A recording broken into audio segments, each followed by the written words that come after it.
Hello, and welcome to the Memory Arcade. Okay, so last night I didn't stream. I actually feel really bad about this because, um, erratic stream times because of reasons, because of head stuff and such. It has happened in the past, but, I don't know. I set myself a very demanding schedule for October. And was actually really proud of the selection and my additions to the decorum and everything. So having another day where brain issues became like a blocker to not do the stream at all. That sucked, but I'm here to get back on track, to continue and possibly finish Castlevania Lords of Shadow. My journey through the game, my second journey, has been a lot brisker than I remembered the game. Originally I slotted a full 2 weeks for this, and now we're already in the last major area, of the game, which is the Land of the Dead, since we've already conquered the Land of the Werewolves, the Land of the Vampires, and it's the undead that are messing with us. Obviously, since we also still have to meet the equivalent to Castlevania's long-running character of Death, which never made any sense in the original games, that Death themselves would be a stooge to a random vampire lord from Transylvania, but that's just how things worked out in the old games, so yeah, they're doing it a little different. Dracula's not yet a thing, and Death is also not really, like, I think at one point the character refers to themselves as Death, as this Death himself, but it's more like, yeah, that's a really powerful necromancer, just like we fought a real powerful werewolf before and a real powerful vampire queen. So we never actually get to see or fight the living embodiment of life's demise in this game, and that's okay, because the whole death-serving Dracula is such an idiosyncratic detail from the Castlevania season. They didn't even touch that in the Netflix show, which is actually pretty true to the to the main plot of the third game. But they were like, yeah, now the whole thing about death, let's just skip that. That makes no sense. Or it can make sense, and it's just really difficult to package. I think they did a good job here.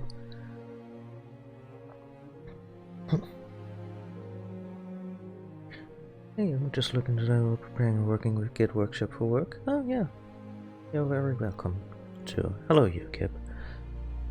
Yeah. So anyway, yeah, let's jump back in. Also, another thing. Last time I got stuck real hard on one of the most infamous puzzles of the game, or probably the only one that's really infamous, which is the music box. Baba Yaga's music box. She really wants that blue rose from that music box, and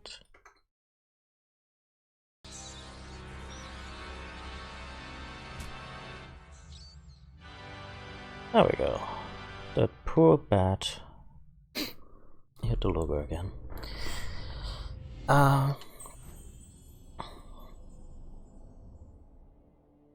Gosh, isn't that protection design to die for?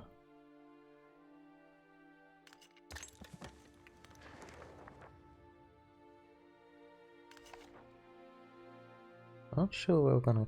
Anyway, so the music box puzzle. There was just one section that was super finicky on a very short timer.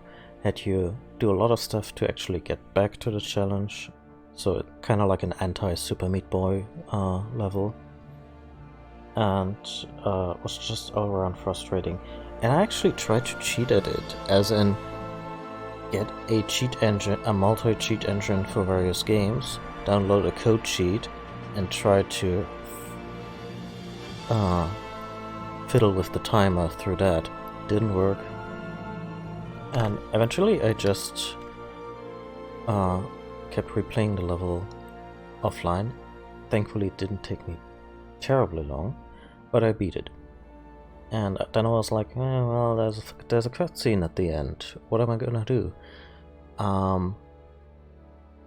Because I want to stream this game ideally in its entirety. Well, turns out the cutscene is a super anticlimax. Gabriel gets out of the music box, gives Baba Yaga the blue rose. She fuzzes over the blue rose being really beautiful for a moment, and he insists on her keeping up her deal end of the bargain. She lifts her staff, it goes crack, the level ends. That's it. Like there was no punchline to Baba Yaga maybe being duplicitous, maybe being a boss or something. She just snaps her fingers, sends him on his way, and he's now closer to the land of the dead. Which really helps me, because I just got to explain this cutscene without, having to show it to you. It's really brief and uneventful. But what an anticlimax to this whole side plot. Like, Sobek in his introductory texts to levels mentioned that he's just gonna shank Baba Yaga off screen, basically, once Gabriel's gone. I really hope he doesn't.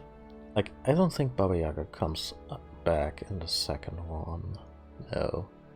But I would like to think that she's still out there, she's still weird, because Baba Yaga is a figure of legend and with a lot of great stories attached to it, and the world's more interesting with her in it. Anyway. She basically just beamed us to the Titan graveyard. Baba Yaga sent our hero to the Titan's graveyard, and I have sent her soul to the underworld. She will trouble us no more. Now my friend enters the land of the dead, and his final battle is coming. I must find my own path and try to meet with him at some point. For now he is on his own. The land requires sacrifice. Sacrifice I hope that he can make, because without it he will not get very far. I must have faith in him now. The seed was sown long ago, and it flowers beautifully. He has come this far down the path.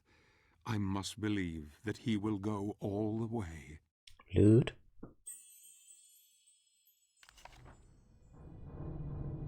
No. Have I mentioned this game is beautiful? I know I've been gushing about this for 3 streams already, but this game is so beautiful. Also, what a random place to just find yourself in.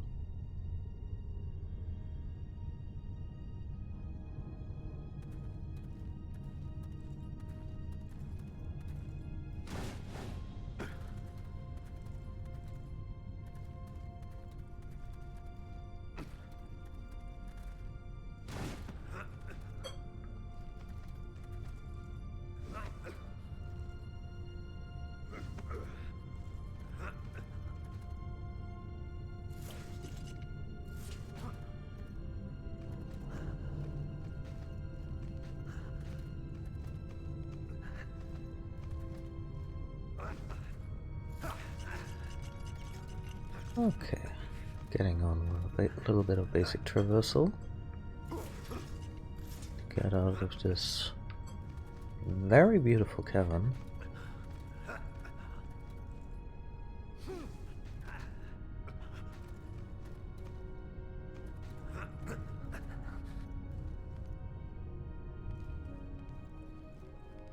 Level over. What? Hey, we made it.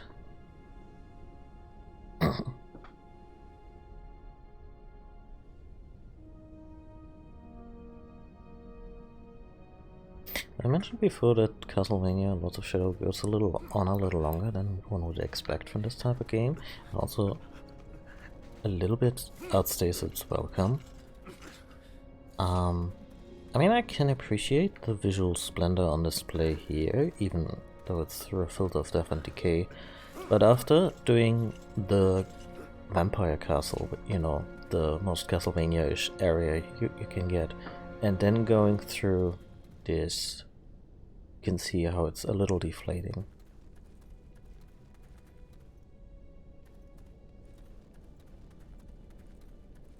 Oh, these are so gonna get up, right?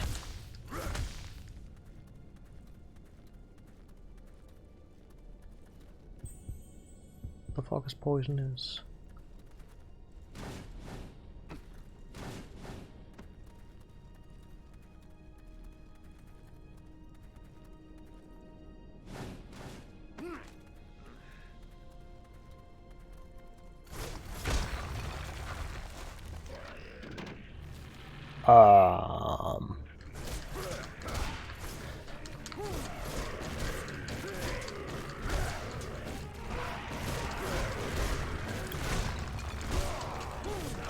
Then again, we got coffin spiders. What's not to like about coffin spiders?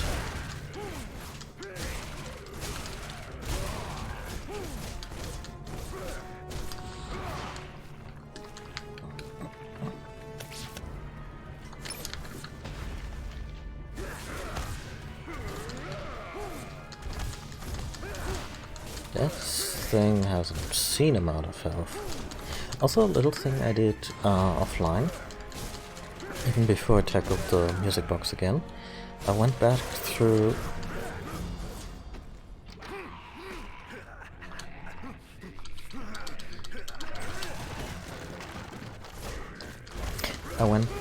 the old levels and revisited all the areas where you need the double jump to get something, which is mostly capacity upgrades for your sub-weapons. I say mostly, it actually was exclusively that. Alright, these are the titans of the old precursor civilization. And they're powered by runes. This actually makes a lot of sense in the game's lore.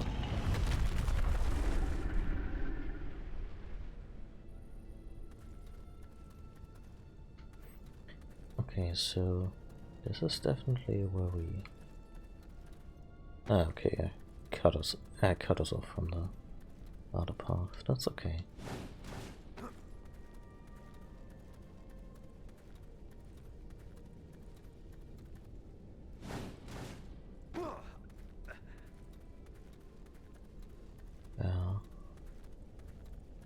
I said before that I really don't mind Gabriel's story or pathway to become more bleak, but it's still kind of like they put as if they put the Bog of the Undead before Mordor in Lord of the Rings. Okay, I need 2 keys.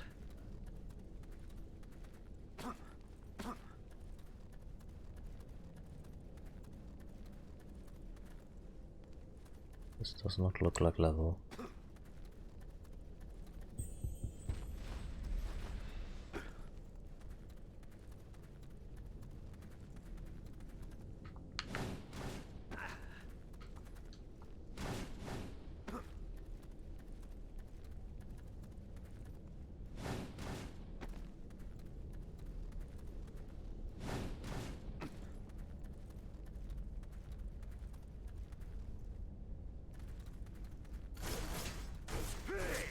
Oh.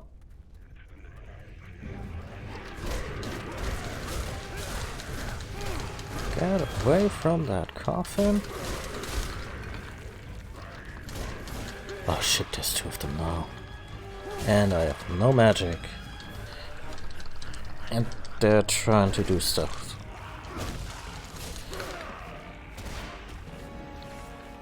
I have, however,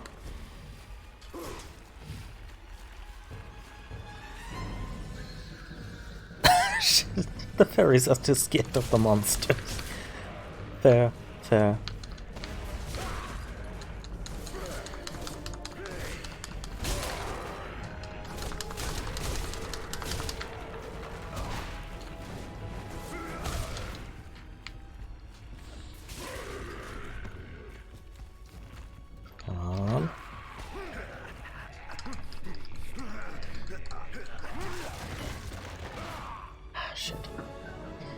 I was hoping for a crystal shard and then just smart bomb the whole.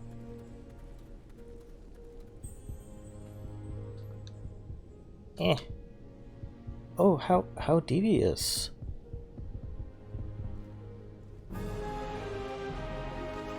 They put that ledge right there so you couldn't get back up right over it.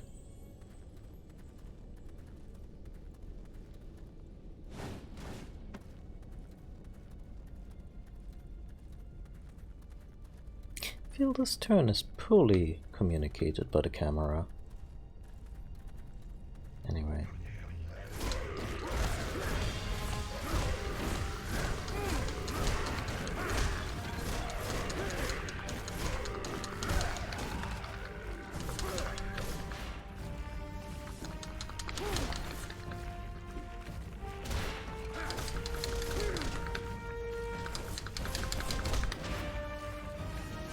Okay, we got a bit of a budget thanks to this combo.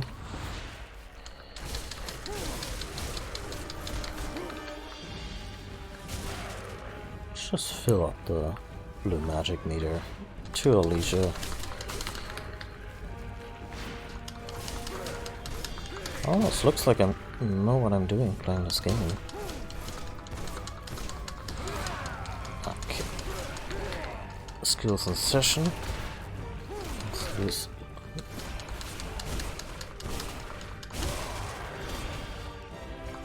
this one of that life leech, and we're in good shape.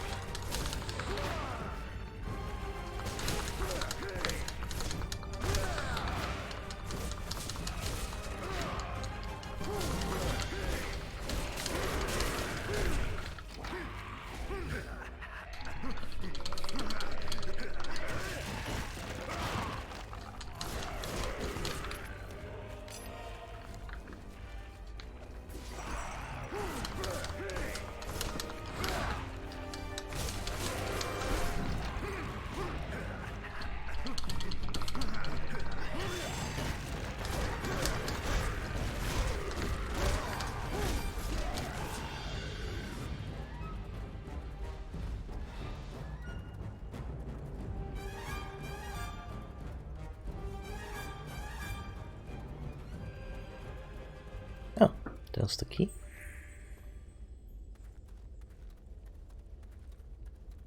So I'm not sure if I need to... Never mind.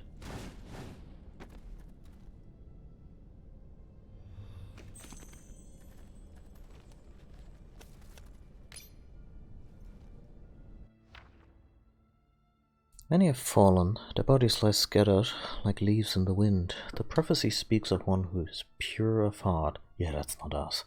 Yet none pure of heart may pass here.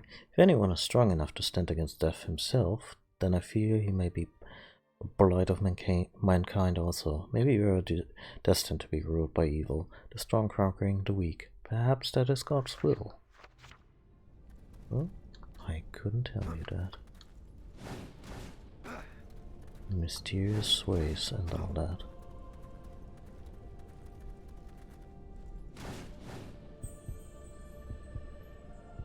Oh no. It doesn't even let you jump out. Shit. Okay, our health is ruined. At least for this attempt. Can we just put it wherever?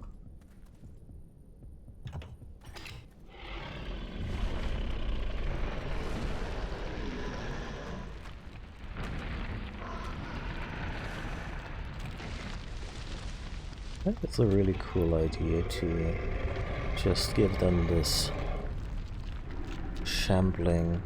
I mean, it's basically unlife for automatons, and it's very haunting.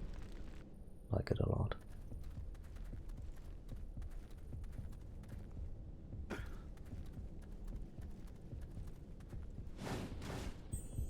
Ah. God, I hope it's saved.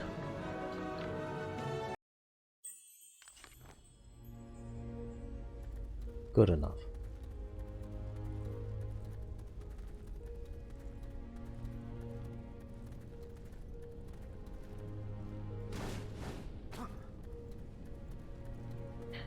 Oh. Fun question. Is this level? Oh. I did not. I'm way too hasty. What I appreciate about the poisonous bog is that it starts draining your health very slowly and then it accelerates when you don't get your ass out of there.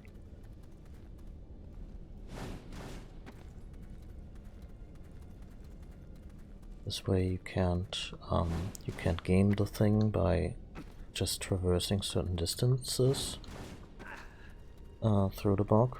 No doubt infuriating speedrunners.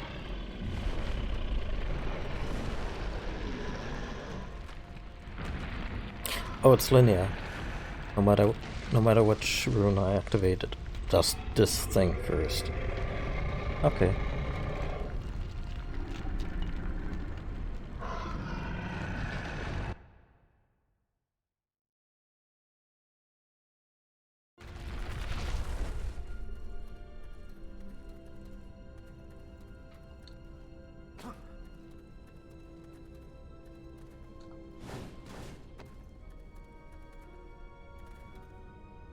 But why? Why, they ask?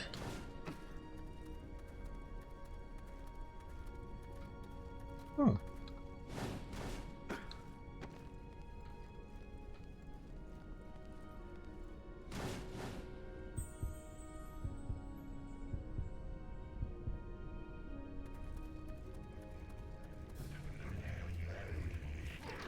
Oh, come on.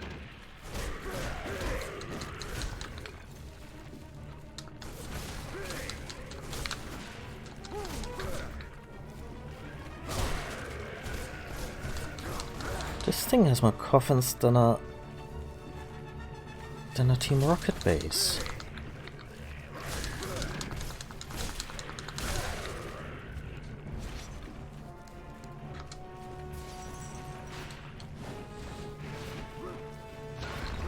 Shit. Okay, this is a way to go. Just gonna recharge my health a little bit.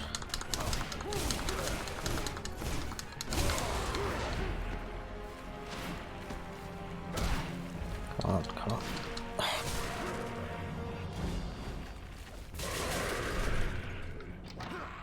Look at me go.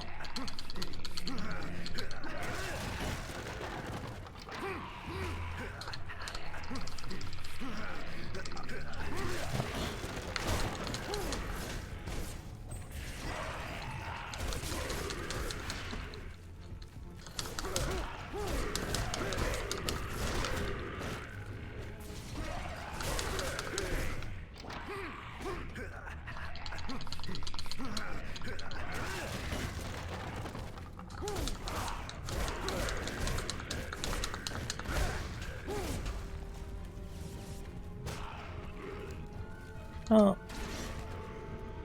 Please stop being...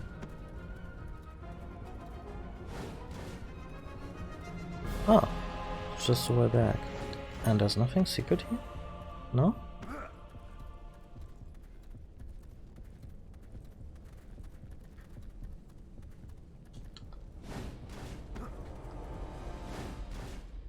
Okay.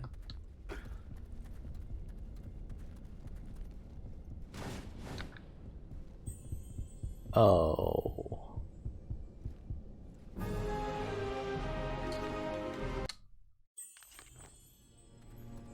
Okay.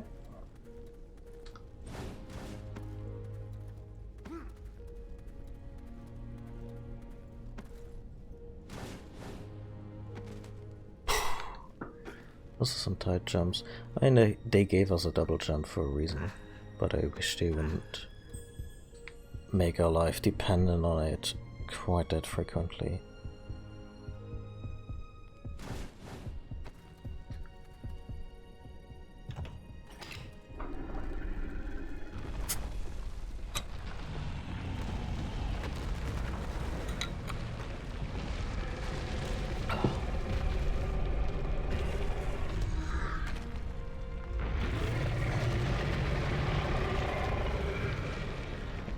Looks like he's reaching out to something meaningful to him.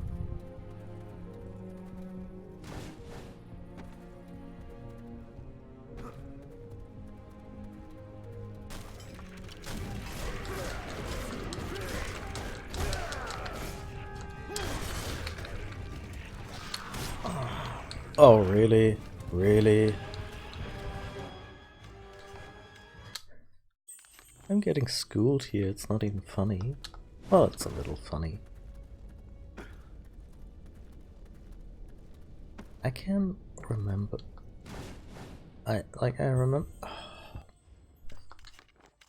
Okay, clearly playtesting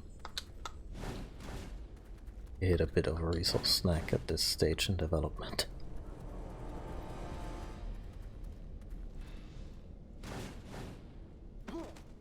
Okay.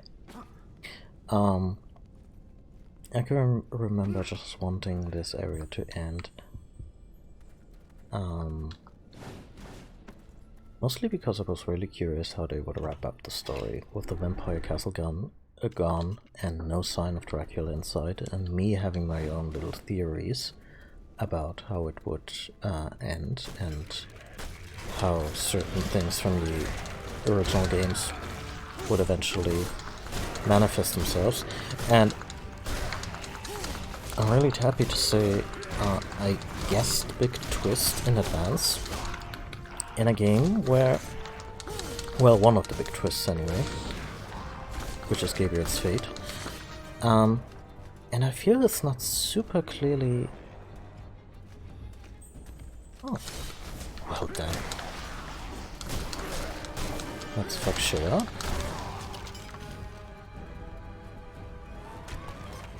Oh.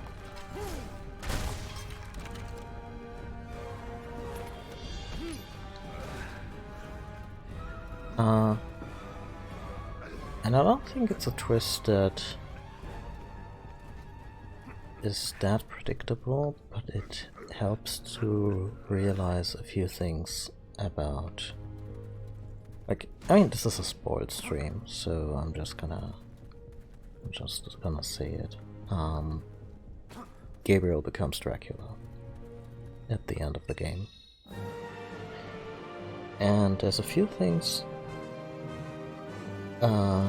that communicate that twist in advance in this game. Like his mastery of like his dominion over wild animals like wolves and spiders. The way his armor progressively becomes more scaly, resembling a dragon, and you know, Dracul, dragon, and also the fact that it's all because of a loss of love. That's his entire motivation. That was Dracula's motivation in some of the Konami games. It was Dracula's motivation in one of the best adaptations of the book.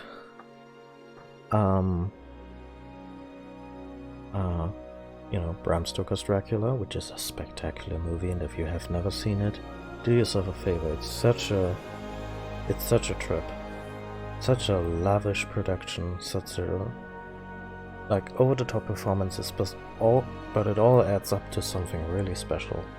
Really great movie. I should watch it again. But yeah, this whole motive about Dracula being basically motivated by having lost the love of his life and God really giving him the shaft, more or less. Powerful necromancers have used this once sacred ground to build an army of the dead. Conquering nearby lands, legions of zombies have devoured the living and given rise to this desolation. No man has traveled here without meeting death.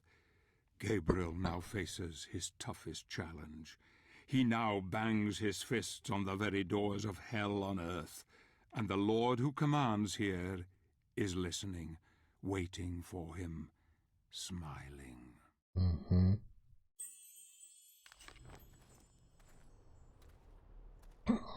I think this is a boss level. Yeah.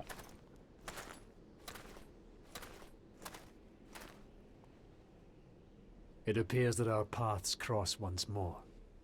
But one path must end here. I grow tired of your riddles. Speak clearly for once. Nothing is ever completely clear, warrior. You are shrouded in darkness. You act as though blind to the truth. Let me enlighten you.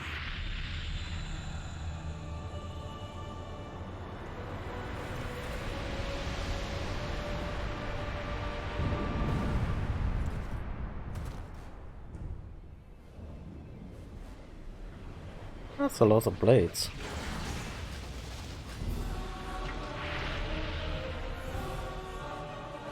Oh. Is Pan actually an angel of God?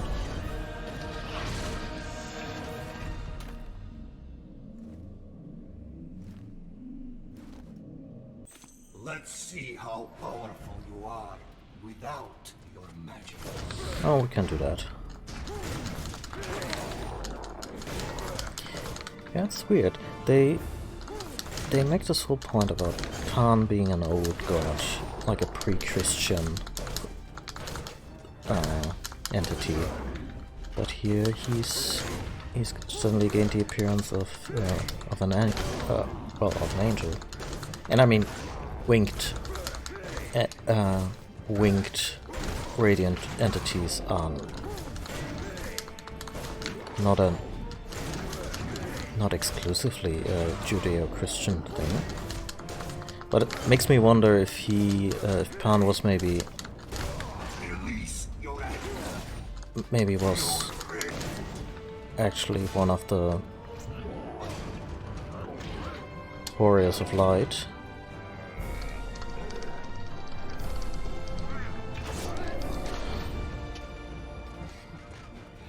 Take your precious light power back. Oh, thank you. And simply refused to ascend because he knew what would happen. Unlike the other three. As a reminder, there were ostensibly 3 warriors of light.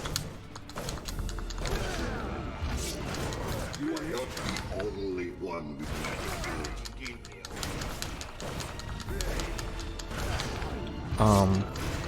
who fought the Hordes of Hell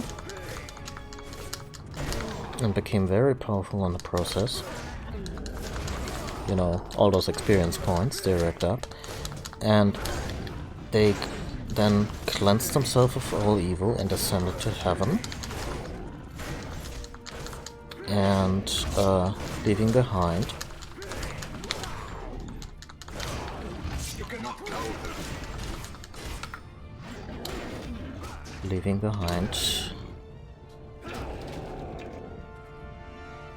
will need also shadow magic to win. leaving behind the dark sides, because apparently they hadn't cleansed themselves of evil completely, they just dropped it, and that's where the Lords of Shadow came from. They basically Won't win until we learn that light and shadow are 2 sides of the same coin. oh shit.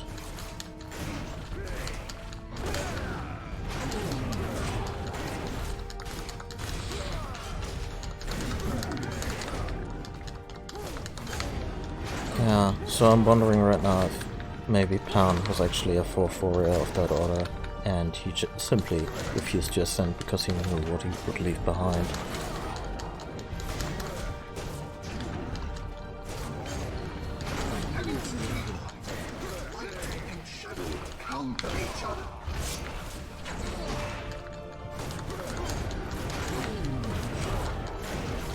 Also, Pan has been schooling us this whole game.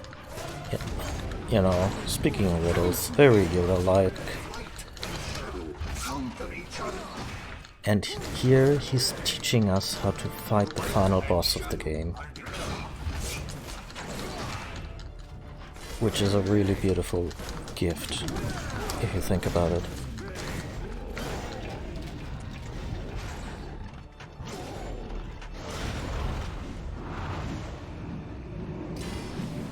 Sure.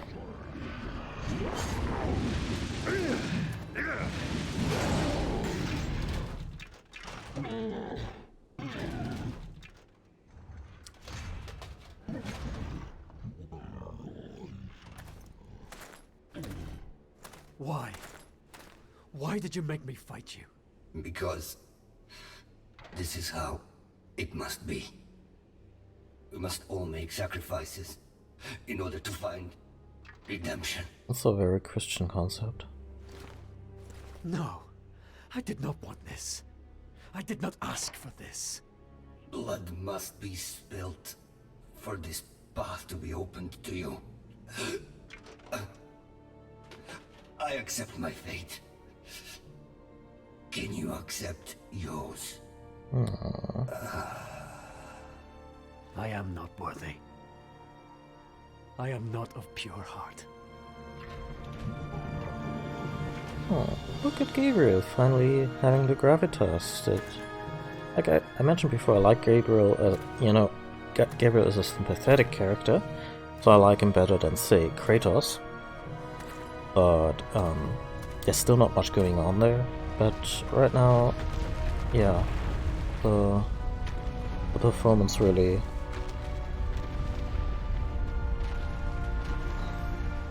That was a really good delivery of those lines.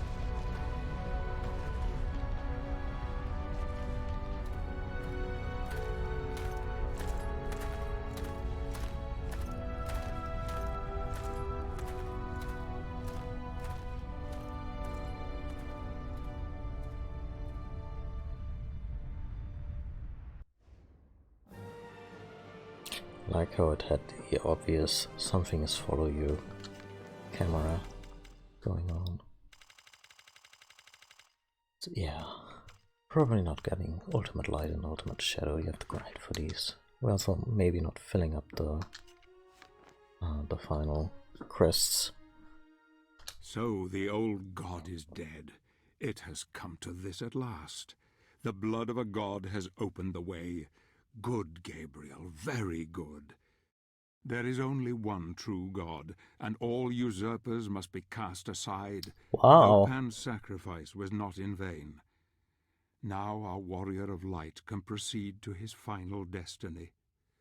The Lord of the Dead is the most powerful of the Lords of Shadow. Not the most Gabriel stylish will one. need every ounce of his being to defeat him. I worry for him, though. His mind is tired, broken even. He questions his faith, he questions his heart. Can he succeed? Come, my friend, just a bit further, and you shall see your Marie again. Also, yeah, the whole resurrecting Marie thing does not pan out. Wouldn't you know it?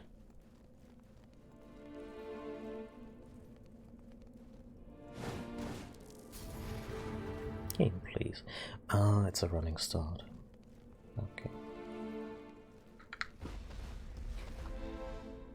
Oh, maybe that's why I had such trouble. I completely forgot about my sprint ability. And here was just too slow. Okay. Gonna be death by inches, huh?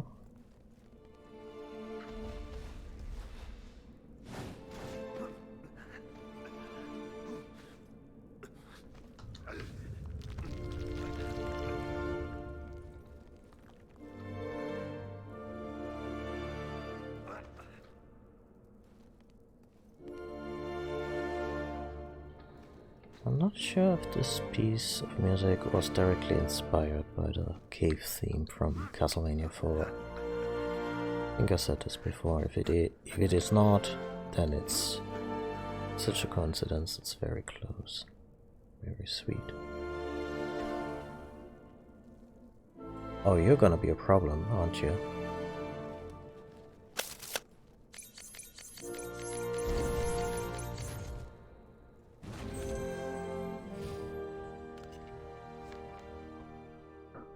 Oh, there's just zombies. Okay, I thought they were like, I don't know, gonna scream for reinforcements or some shit. Secrets. I hope this is a secret. It's not a secret. I may have missed a secret. It's actually a devious kind of level design to make the less obvious path the way forward, so gamers are just drawn to it. Oh yeah, gotta go there first. Get my collectible on.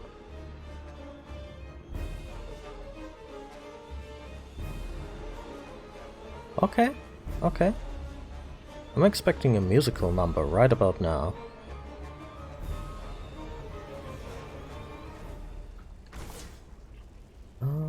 I probably can't go back here.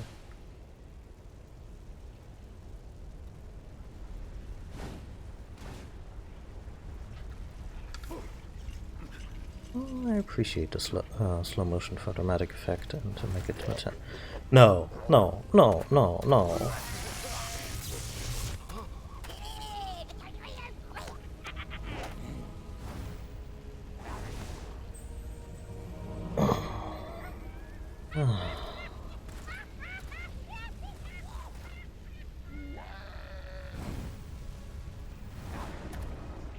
Oh, I have to save a puzzle to get that. Yeah. So, funny thing about the Chupacabra. I mentioned before I really liked the design, and I'm glad they kept the little bugger for Castlevania Lords of Shadow 2, which overall, sadly, a weaker game than this one. But yeah, you get to play. You still play as Gabriel, who's now Dracula, has been for 1,000 years, and much of it is set in his castle, which is a living entity, and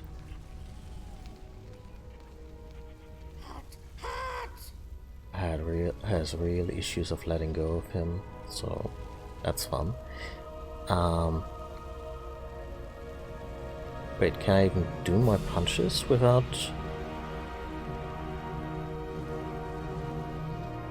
Oh, I can't.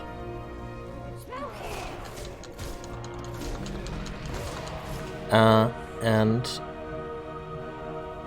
in this game, the Chupacabra keeps stealing all your relics in the hope that you never catch up to them and they get to keep them. The crematory oven. Yeah, no shit, it's an oven. Well, for you, buddy, to get this far. So they made the Chupacabra a shopkeeper. It was always like, Master, I got new things for you. Still need to pay the bugger, but, yeah. The attitude changes dramatically after you've become the Lord of the Undead. There's nothing but death before me. The fires of hell burn bright and there's no escape. The Lord of the Dead sees all, and I am here fighting creatures that resemble corpses. Buddy, they are corpses. You hear tortured screams of my brothers, and my skills seem useless against all but the weakest of the creatures. Just becoming focused requires extreme skill. Heaven help me. I fear I'm not up to the task. You weren't, but... good on you for trying. Over here, monkey boy!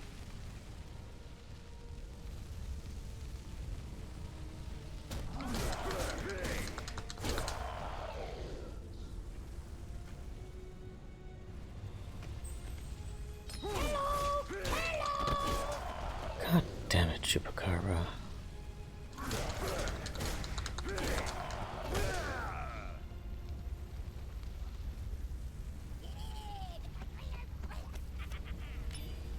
Over here, monkey boy.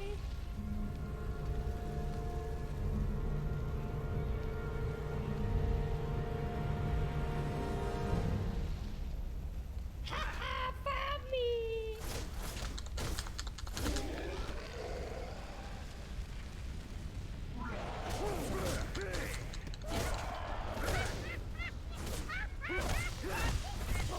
Sanctuary. I.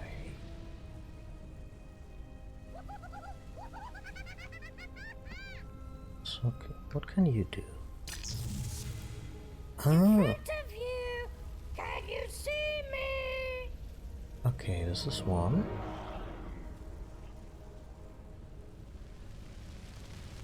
Need to power these up with glyphs. In front of you. Can you see me? I think they never changed its AI, so it just keeps taunting me, even though finding it is not even the play. Need a dark crystal to activate this. Oh wow, I need to find more dark crystals.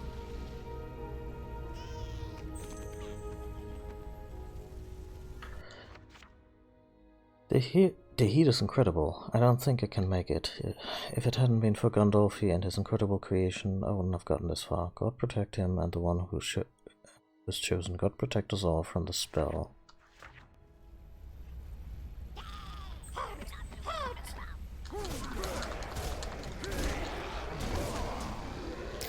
Maybe I only have one crystal to work with, and I need to...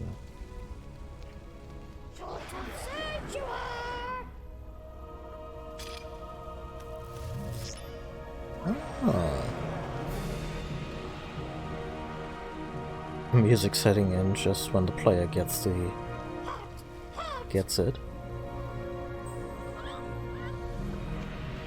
The device is broken. Well, fuck me then.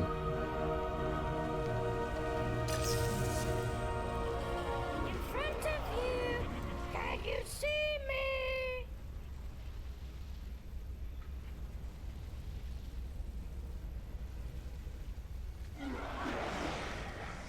Hot, hot.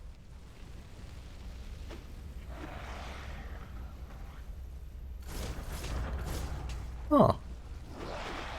Okay. I love this game, but the way it sometimes asks you to come up with solution in redundant ways can be really frustrating. In front of you. Yeah, that's a puzzle pin scroll. Okay. See me? Okay, this can be rotated.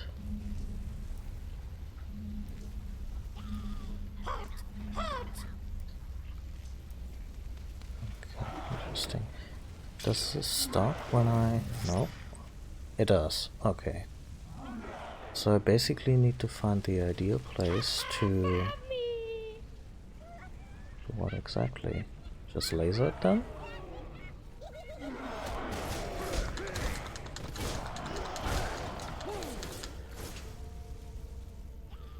Sort of sanctuary.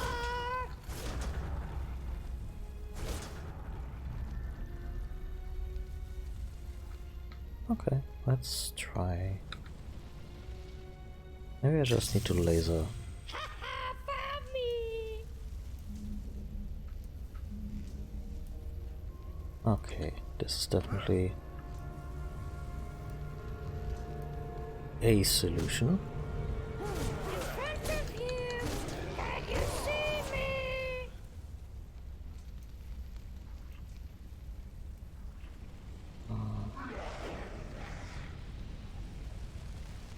Ha-ha, found me.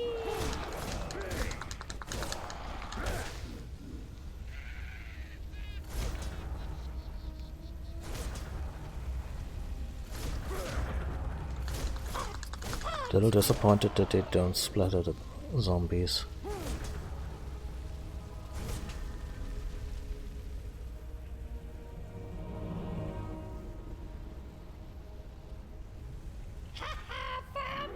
So I basically just got one energy source, and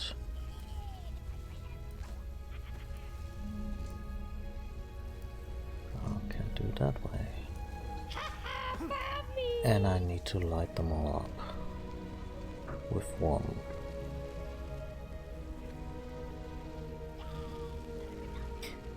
Maybe if I... In front of you! Can you see me?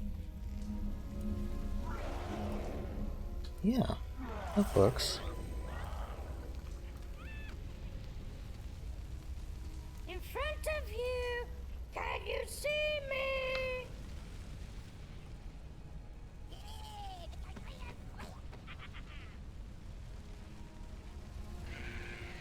Haha, found me!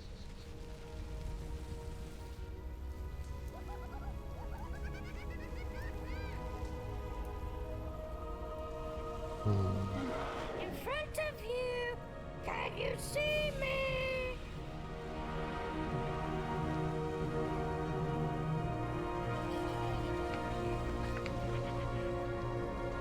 In front of you! Okay, Chupacabra, you are...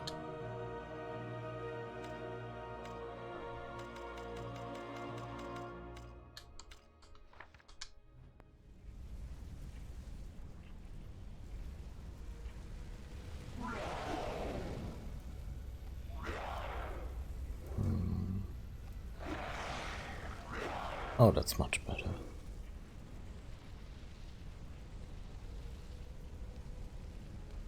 I can't power this one.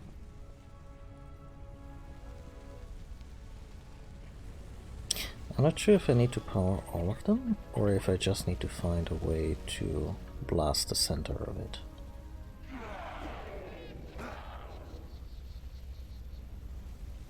If so, then maybe I need a power source. Like, I could go through here. Maybe diagonally? Also not an option. Oh.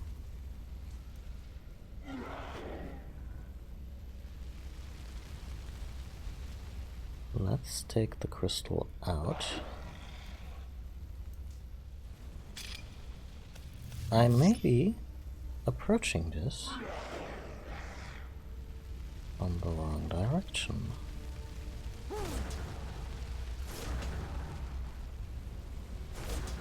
Again, I'm not sure what the end game here is, but if I have to power them all,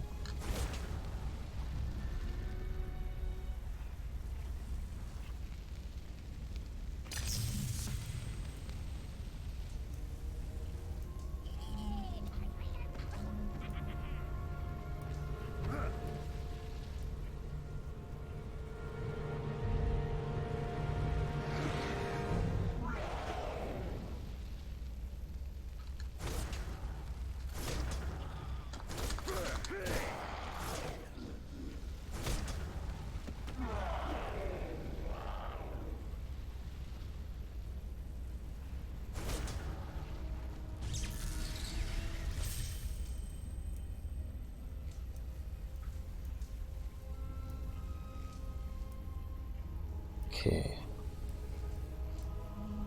Oh, this one can actually be turned.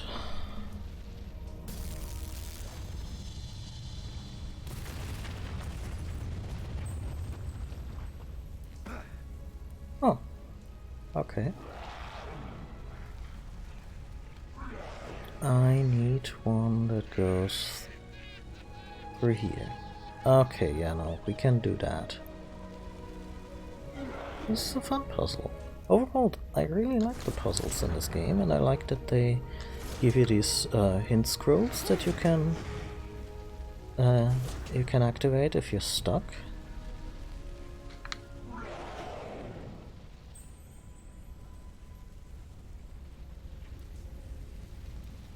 Can I actually just... yeah.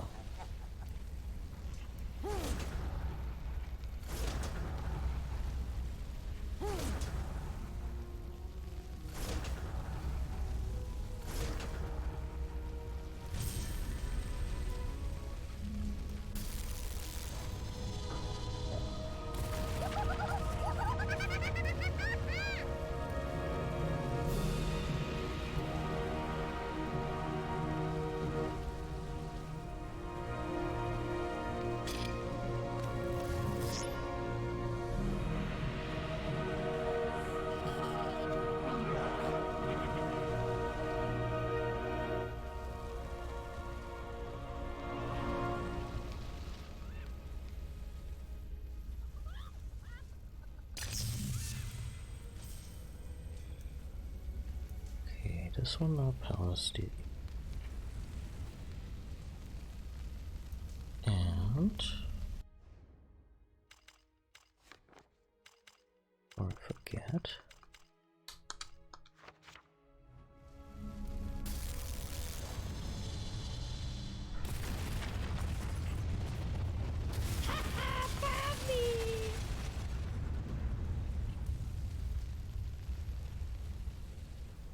They gotta talk, Chupacabra.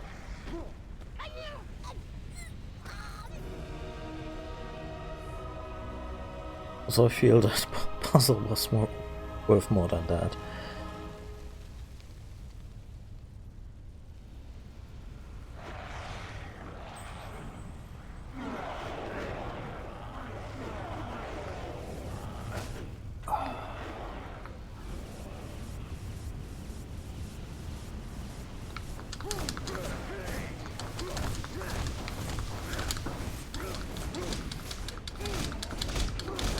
That's a lot of zombies. How considerate of them to let me just cut loose after a bit of a puzzle.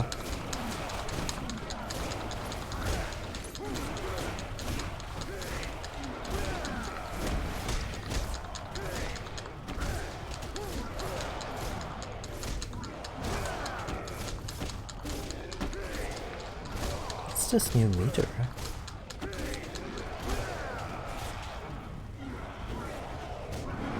They just keep coming, huh?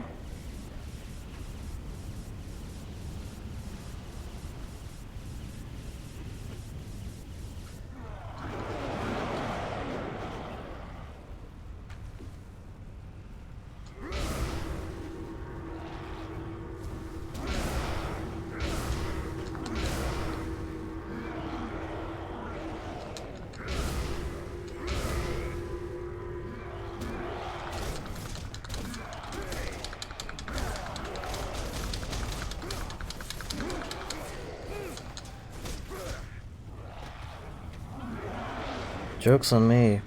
This is still a puzzle.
Might as well practice my more high-level magic spells. Like,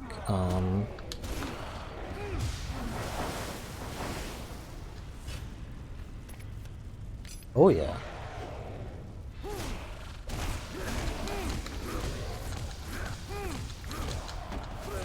Wait, there was a limit to them?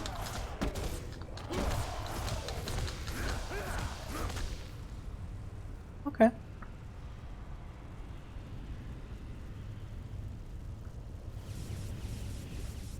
I shall face the horde of the wicked and dead, and...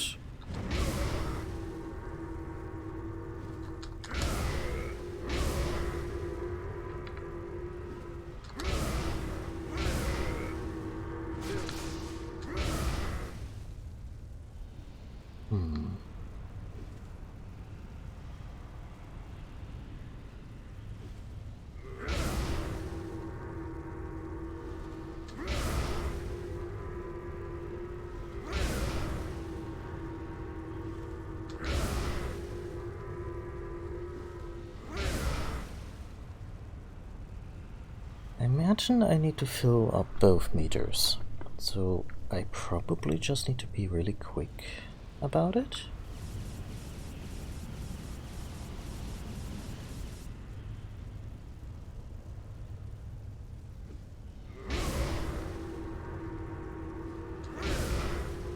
Yep. Yeah.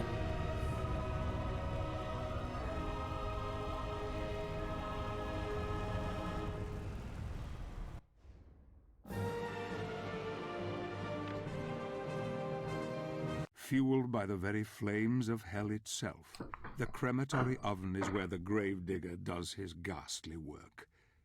A powerful demon, whose mighty shovel can cleave a man in two with one stroke. The gravedigger will rip the very soul from Gabriel, given half the chance. Yet I sense that our hero is more than a match for this creature. This could be interesting indeed. I sense Gabriel's rage welling up within him, and I wonder who is the more terrible, our hero or the demon. Moral ambiguity. Ooh. I'm gonna take a quick bathroom break. I'll be right back.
Okay. I have zero memory of this boss.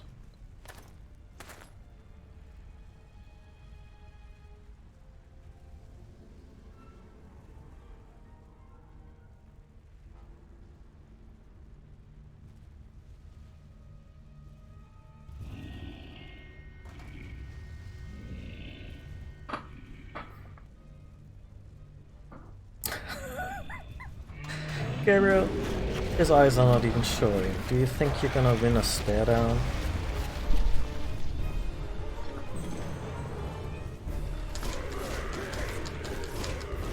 Oh shit, you red coffins. How many are there? Oh, there's... Is this just a coffin marathon?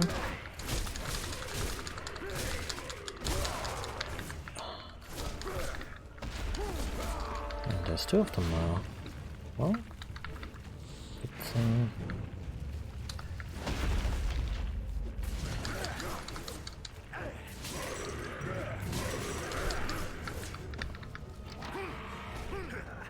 I absolutely adore that the coffin opens with one of the most generic door opening stock sounds out there.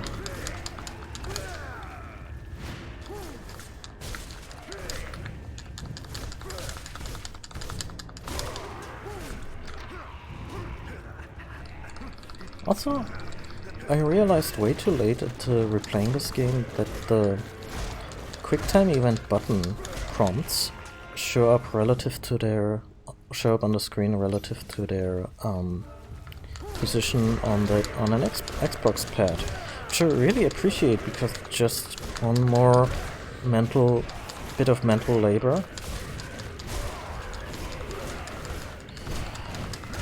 that I don't have to undertake, because, like I said, I play a lot of games on Nintendo controllers,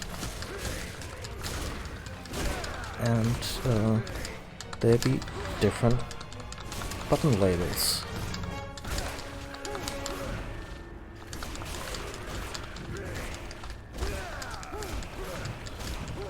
Can I just preempt these coffins by slapping the ground?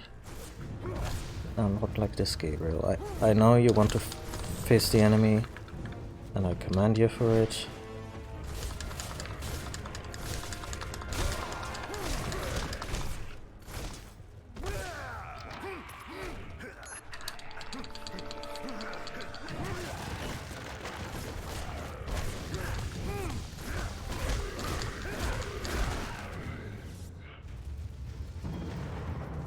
Okay, there would have been one more, but I guess there's no more creepers. I'm just gonna call on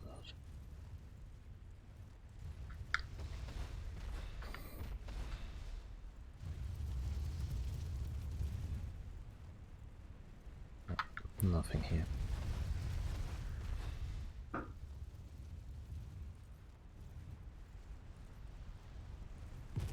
I feel mildly prepared for a very trying bout.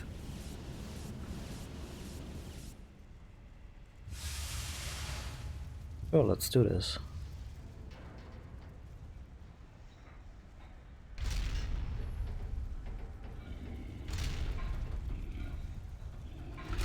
I'm gonna be punching the bastard into his own oven, am I? Not.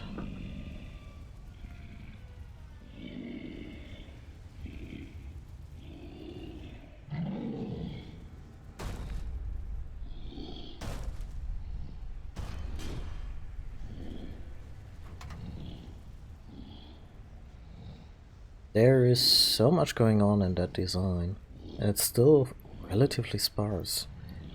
That's a feat.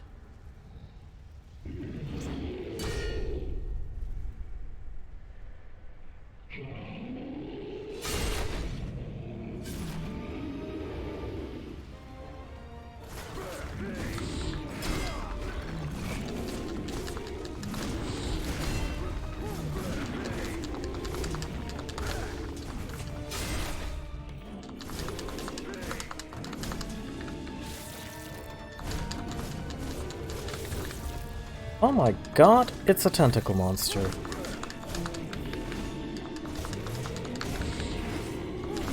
Really the only time when you're glad that they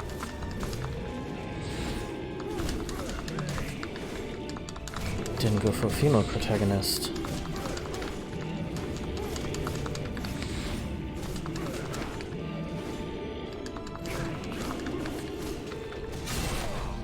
Okay.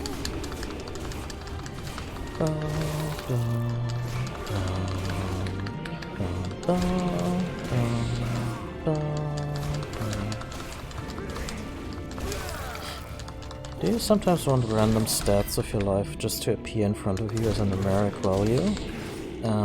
In the sense that you just kind of want to know just how much have I slept? Okay, that's a silly question. That's actually just a statistic. How much have you slept in your whole life? But stuff like how much hours do I have clocked in listening to the Lords of Shadow soundtrack? Because that thing is a mainstay on my phone and MP3 players before that. I really dig it a lot because it has this right mix between orchestral spectacle, nice background ambience, but also strong melodies, which I feel sets it really apart from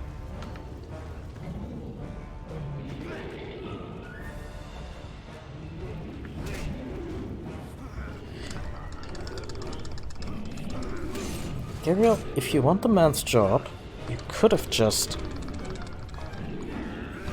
I feel you could have just asked him. Because he might be more than eager... Yeah, I need to open the thing up before he begins.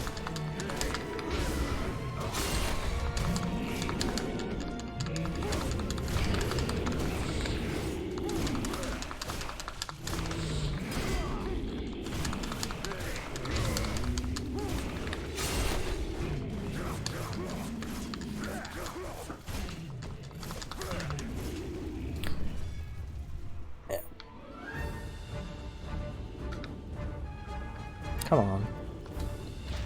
And 1. And 2. There's 3. 4. And we may have made it.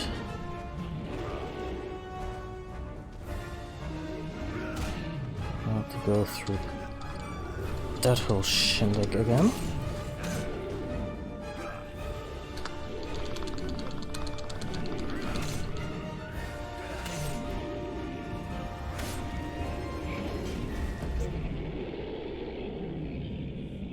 Happy retirement.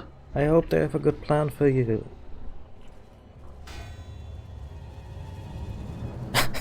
And henceforth we no longer use the... Maybe you just wanted to shovel back. Put it on a wall.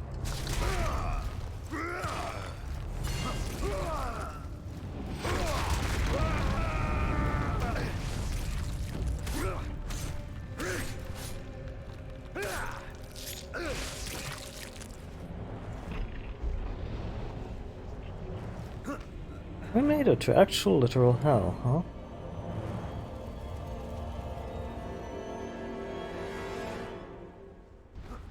Yeah, we can climb that.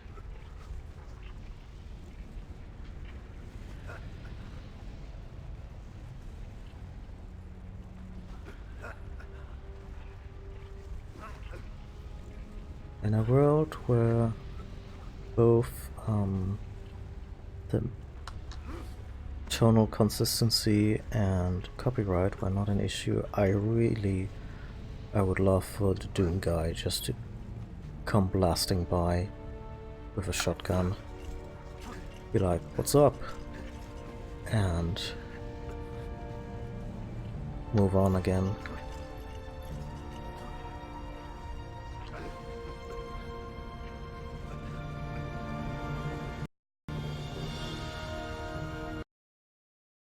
Game? Oh no. Oh. The game just hard crashed on me.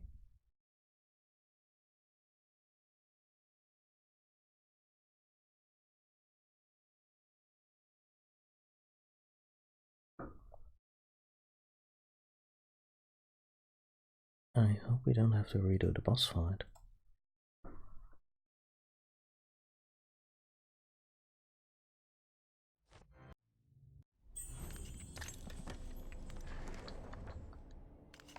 Fueled by the very flames of hell itself. Okay. Kindly don't do that again. I'll bring back up Streamlabs back up, sorry.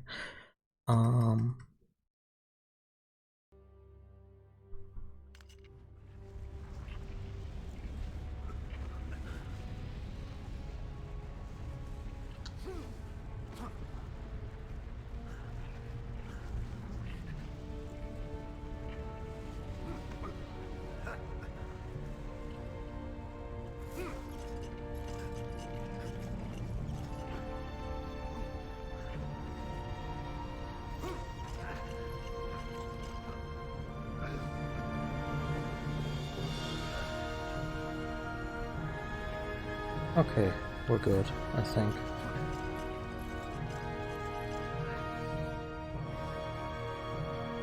Oh, there has to be a secret on the other side, no?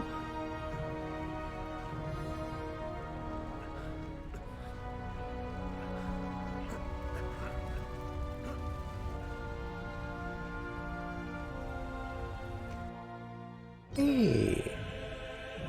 A little bit of dark magic.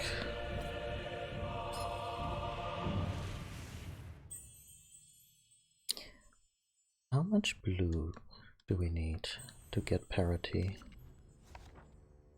Just one more. It is very doable.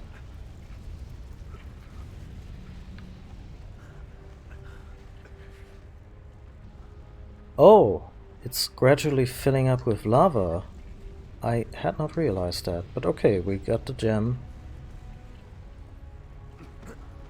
When you're so good at traversal, you don't realize that there's a timer.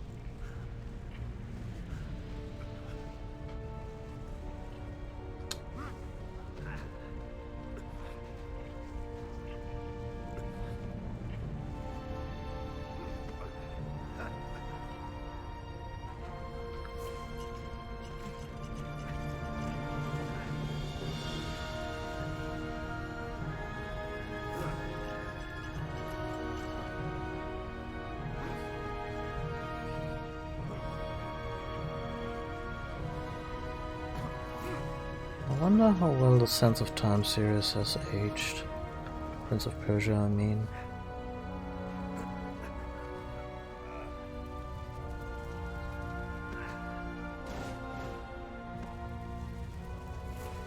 I mean, I've probably played stuff that has aged demonstrably less well.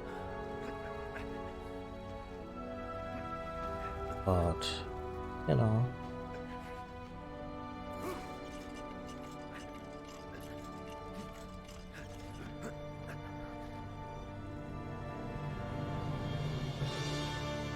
I think this may actually be the final level coming up before, you know, a smattering of boss fights.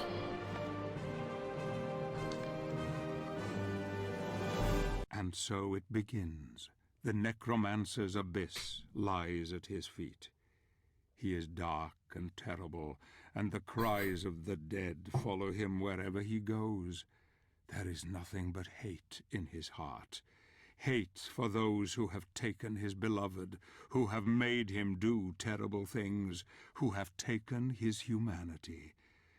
Now reap the whirlwind, scions of death, for comes the Prince of Darkness.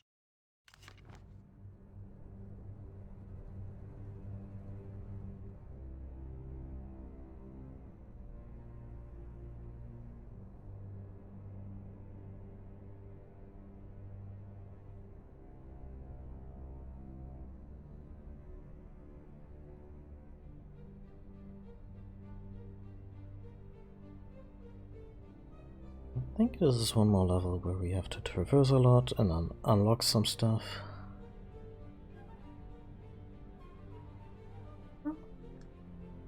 You're very welcome, Densun. Welcome to the stream. This is on PC.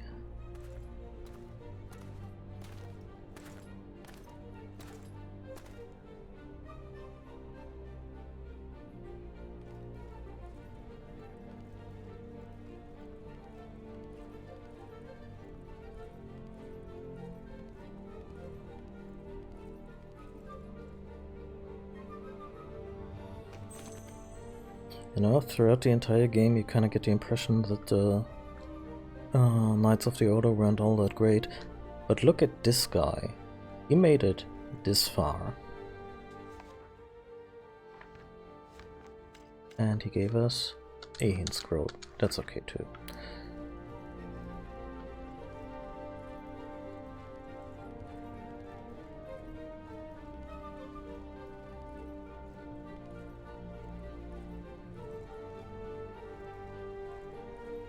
Just jump on it? Suppose. No? Hmm?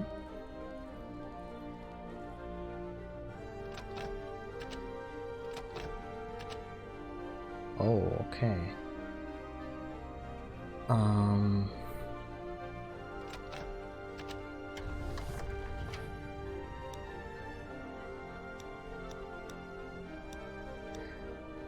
Select Zodiac, select Day, select Moon Phase. Jesus. Oh, you can actually... let's try to get the sun to cooperate.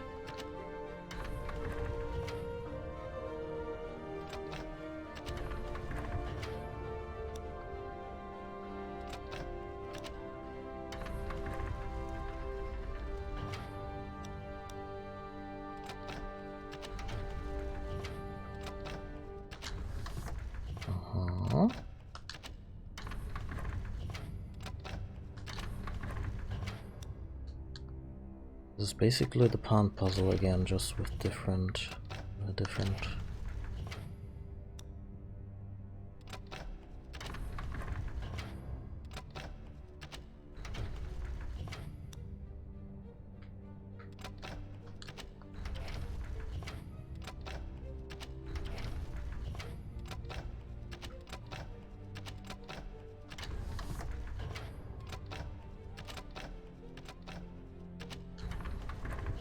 Also, it's pretty wild that we are moving celestial bodies with this contraption.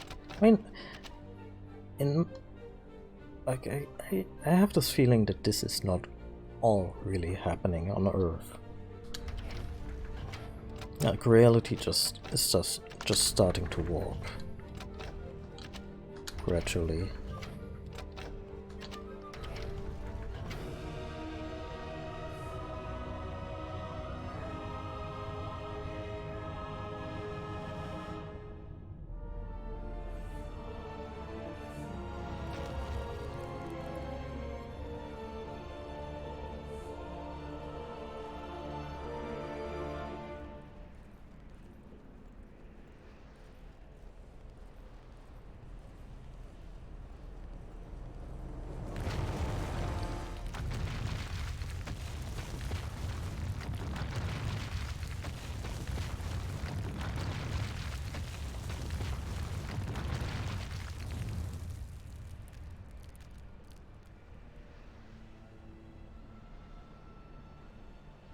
Oh.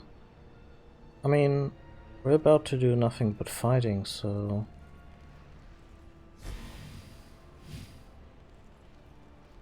That would be another hint scroll. Let's see.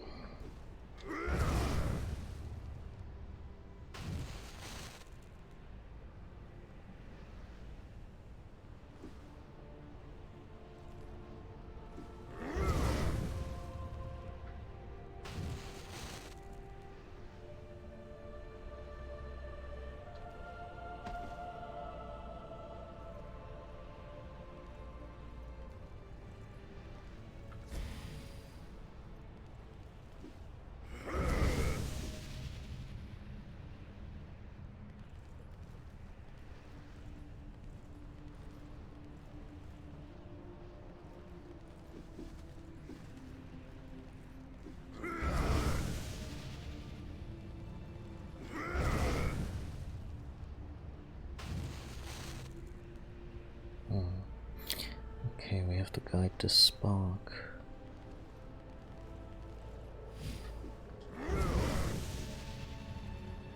Not like this, we don't. Where's up? This is up, okay.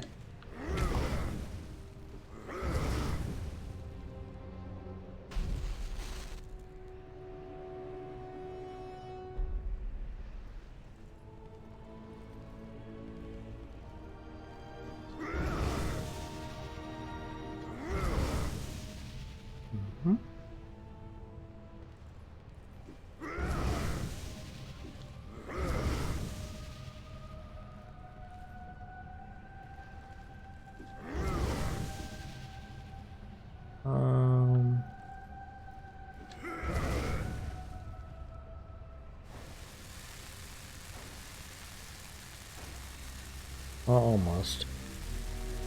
Need to figure out what's left. Has to be green, right? So this is up. That's right.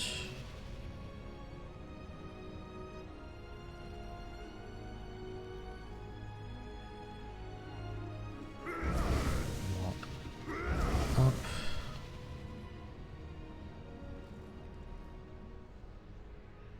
Oh, god damn it, they did not use the Konami code. What a chance to miss.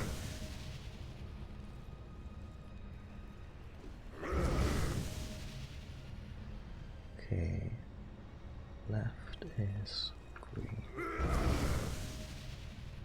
We need 2 more ups. 1 more right. No. Up. Come on. Would be good.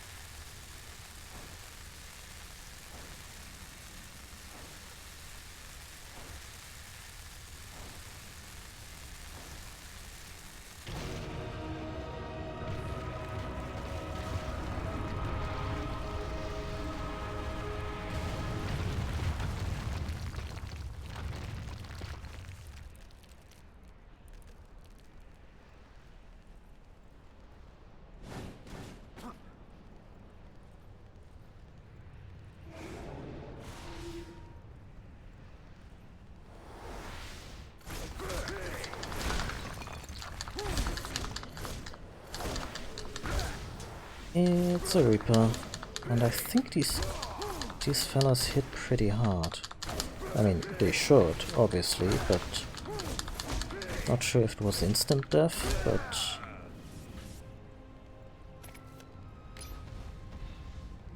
anyway. Oh.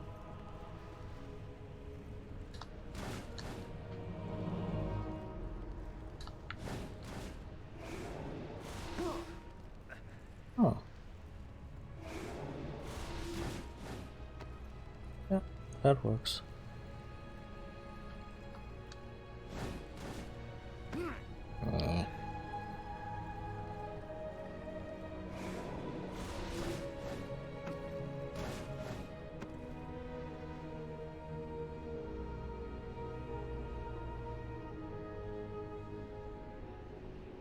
If this is just the developers punting out every riddle and puzzle they had left on their drawing board, I'm completely okay with this.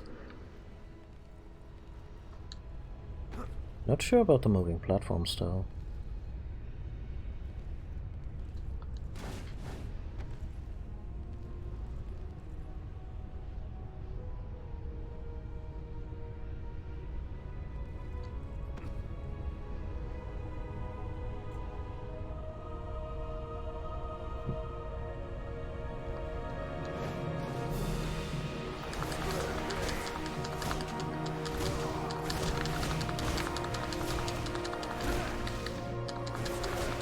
Paradoxically, you can get life from death. Oh, god, yeah. Half health bars.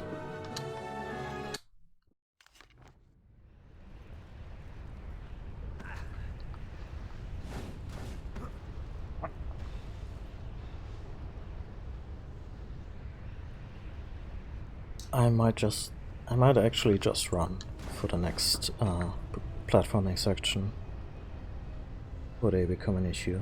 There's a lot of them. So I'm gonna do a sprint.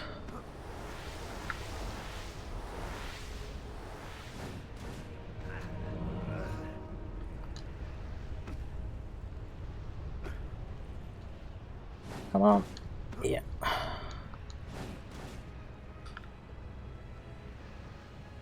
Made it to the checkpoint.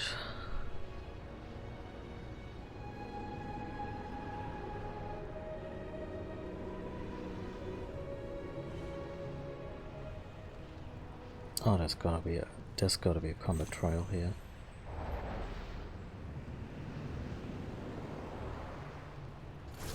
Hi.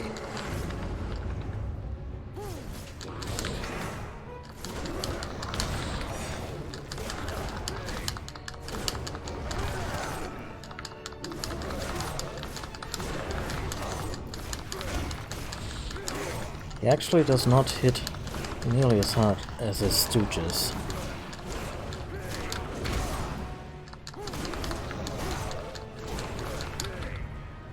Still has way too much health.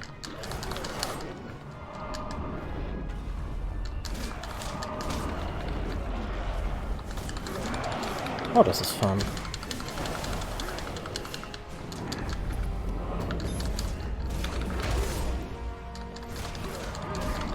Motherfucker healed himself with the undead, huh?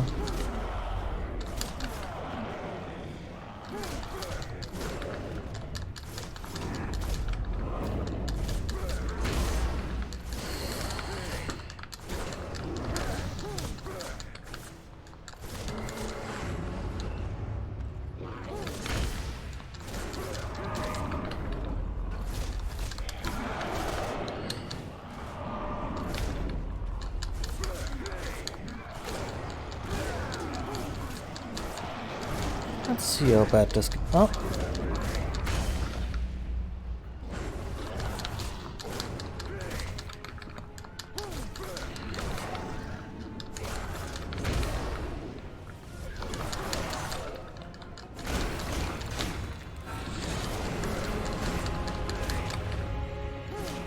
Oh yeah, no, we got this.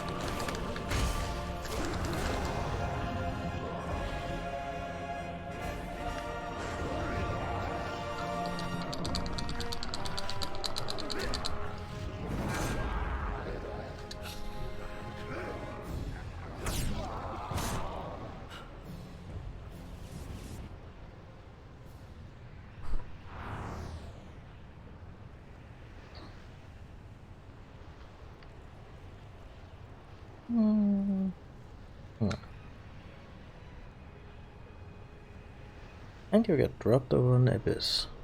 Choose holy. Oh no, that's not at all what it is. Christ.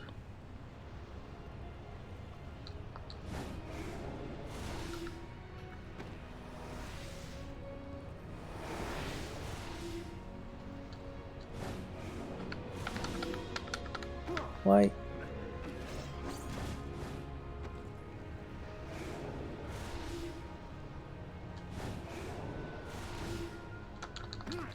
Oh. Ah, I know what I have to do. But I do this with a leap, so I still have my wings, and then I can do this.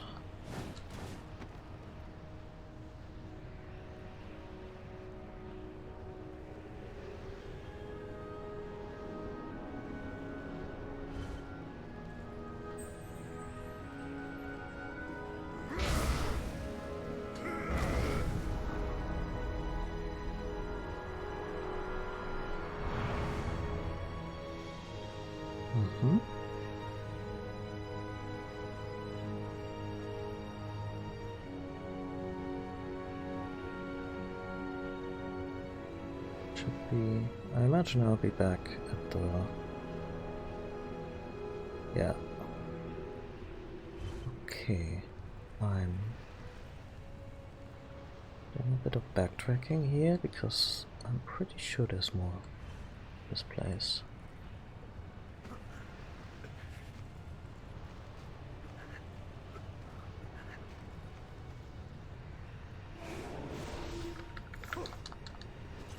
Yay!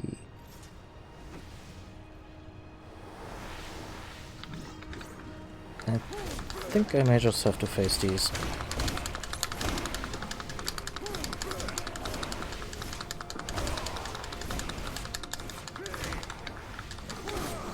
God damn it.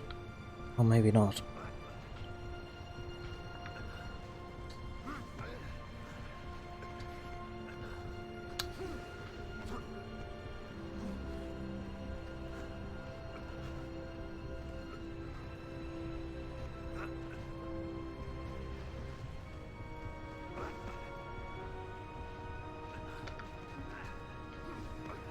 Come on. Okay.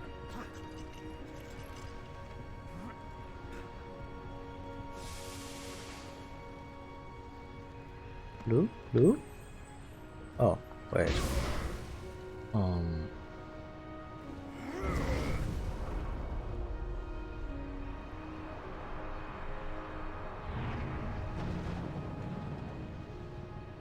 But what happens if you go... Oh, it's just more stuff? Oh. I was hoping for a gem. Anyway.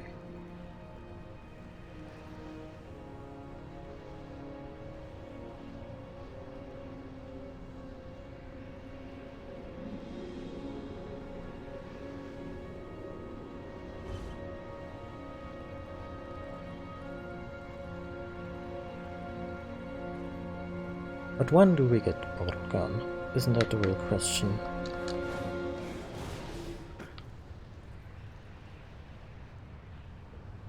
Yes.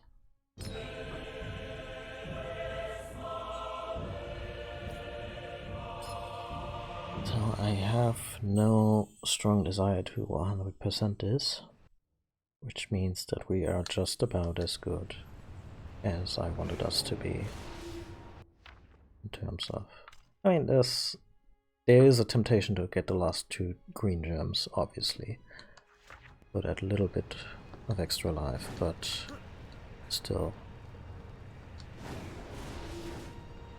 having the almost everything.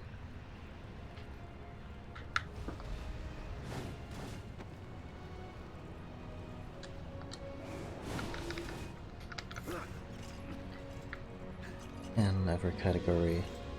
That's odd.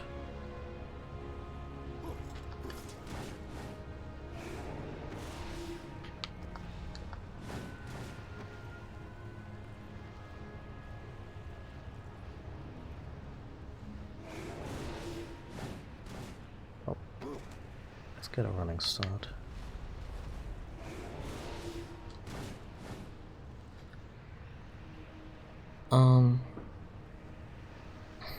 Yeah. I think we are very well prepared for the final boss. We have all the spells except for the big, super expensive fuck off thingies.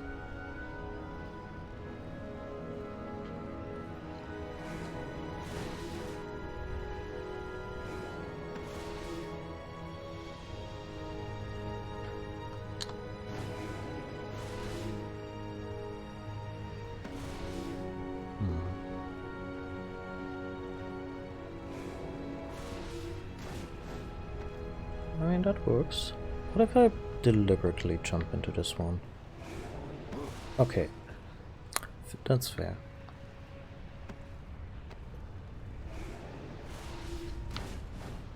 I played myself. Okay.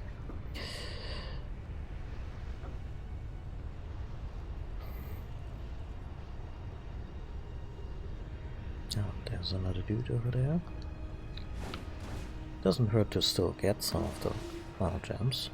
Maybe that's the second to last green gem.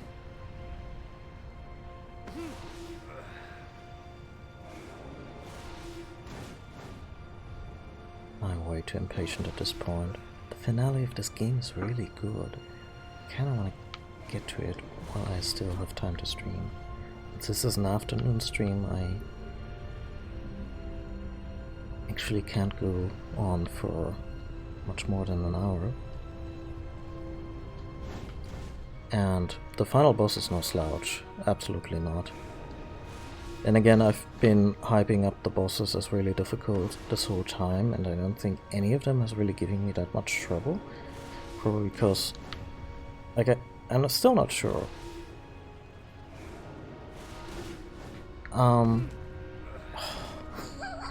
At least they're not draining your health in this place.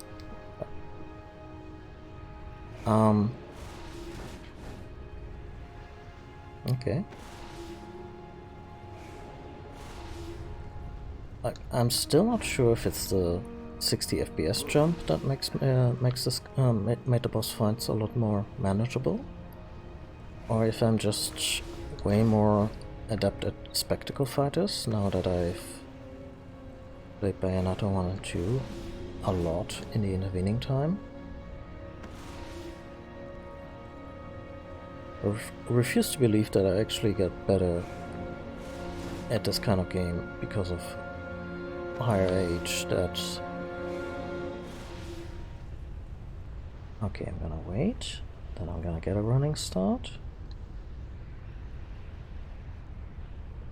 do a double jump,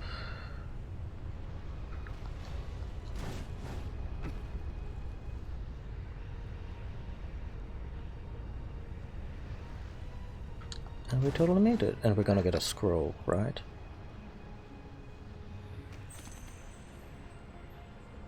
Motherfucker. I am trapped in on this floating rock. This land is one huge insane puzzle with hundreds of mirrors that can transport you anywhere. Such as the so-called I'm so mad right now. Such as the so-called aperture magic from the necromancers. The problem is working out which mirrors take you where. I've been here all day, all night, and I grew more and more weary each time I take another door. Why does death not find me and take me? They made a really bad and ill-placed cake is a lie joke early into the game. And I really wish they hadn't now, because this one would have landed much more organically and would have been much more funny if they hadn't gone for the obvious meme of a Portal reference, but said, oh yeah, it's aperture magic.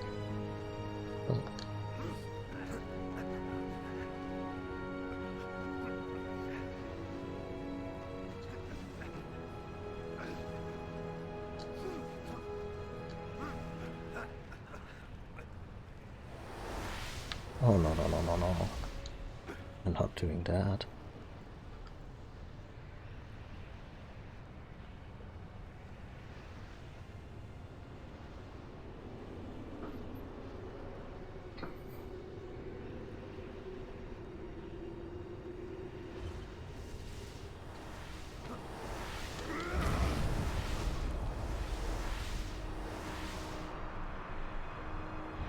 This opens the portal. I'm out of here. I might take one more look around for bodies, but yeah, nope.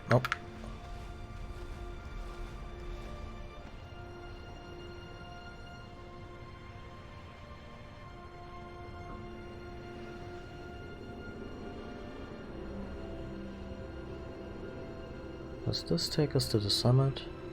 Like the next one, please?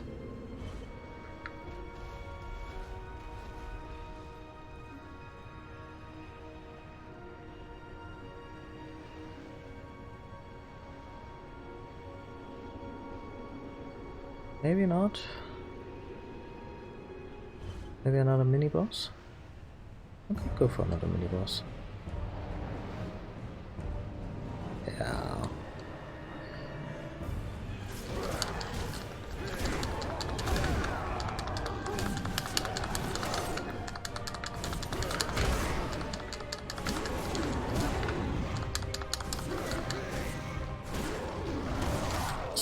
that dark magic while you get it.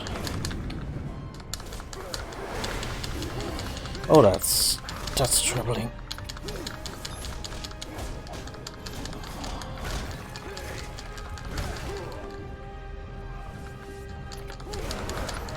Let's recharge health.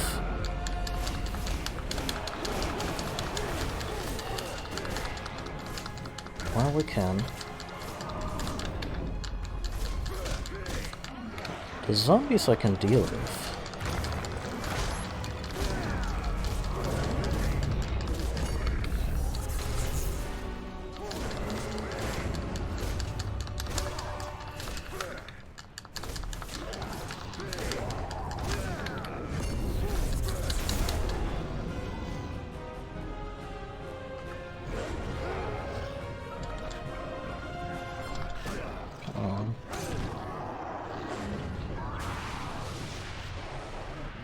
Gabriel, what did you do?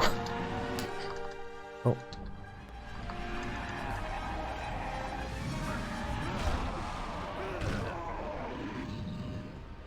Vile.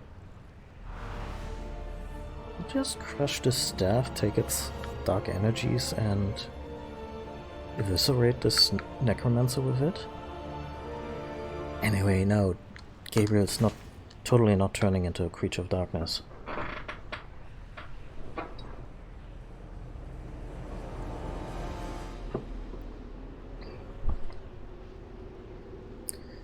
We finally peaked.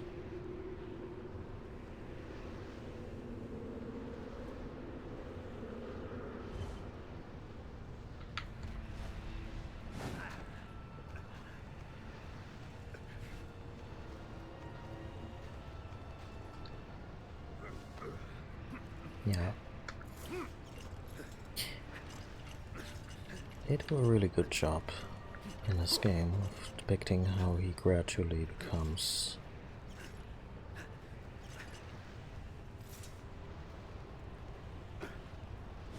like less human is a little exaggerated, but I don't know,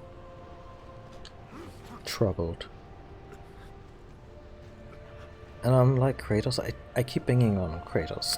The first 3 God of War games are super fun games, and if you're at all into the genre, you should treat yourself to them. But Kratos never had much character development through all of them. He just starts as an angry, vengeful dude, and he remains an angry, vengeful dude. Pretty much until the end. And, no,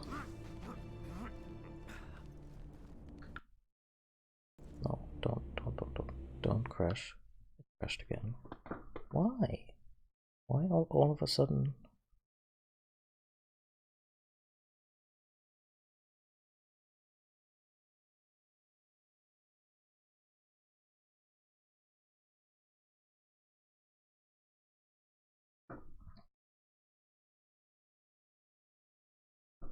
So weird. Anyway, yeah, the soul journey, or Heart of Darkness. And so it begins. The Necromancer's Abyss. Gabriel is going through is reasonably well presented for a game of its time.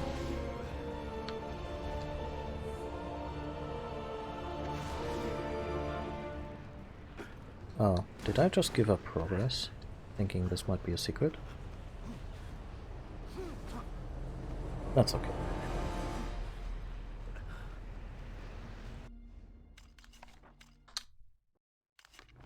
It's gonna be lazy about it.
That looks important.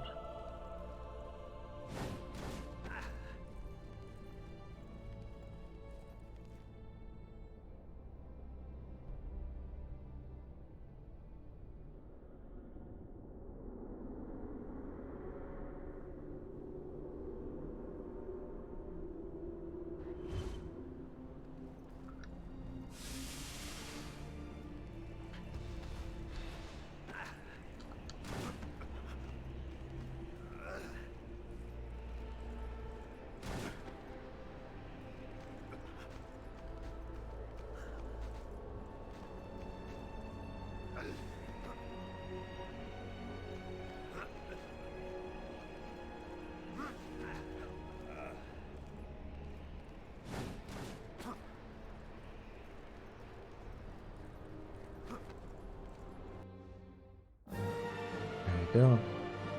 And we actually did miss a life gem, but that's okay. Gonna take another quick break because my cats are looking at me very hungrily. Just right at 5 PM in the afternoon.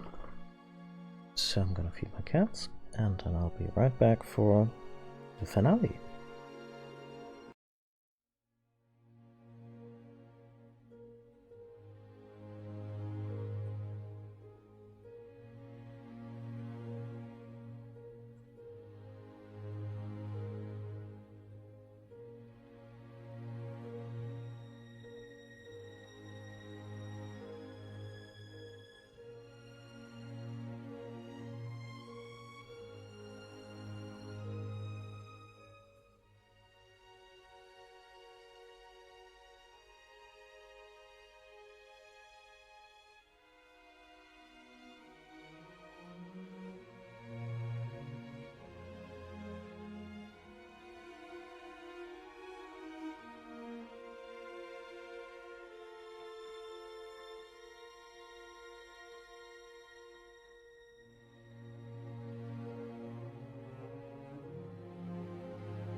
The Draculich. That seems, harmless. Look at him, so dark, so beautiful. He has come for his revenge, and he shall have it. A killing machine without remorse, without pity. I think he has lots of pity left. You, Gabriel? What have you become? Love has blinded you, but you have changed, my friend. Your quest is almost over. The dream is in sight. Now you must face death, and you must defeat it. The mask is a powerful device, and he who wields it can do anything. Bring back the dead, rule the world, destroy the universe, challenge God himself. You are the one, Gabriel. You are the one. In case anyone was wondering if Zobek's actually on the level,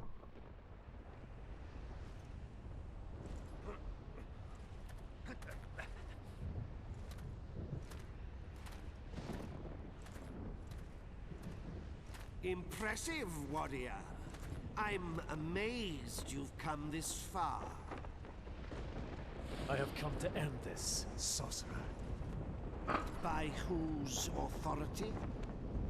What right do you have to judge me when so much blood has been spilt by your own hands? Look at you. You revel in death. We are one and the same. You Oh god, it's one of those bingo card villains. No, I will not stop you. Look upon me, hypocrite. Gaze upon glorious death.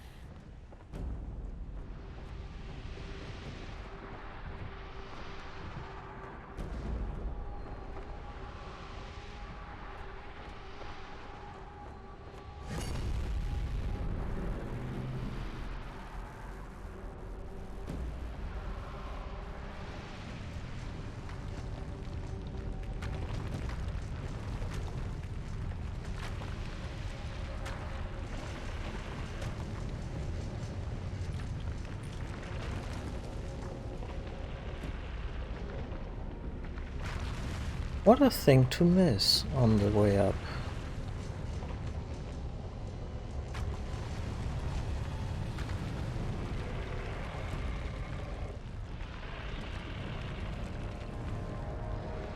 But yeah, we're getting another Shadow of the Colossus type boss fight.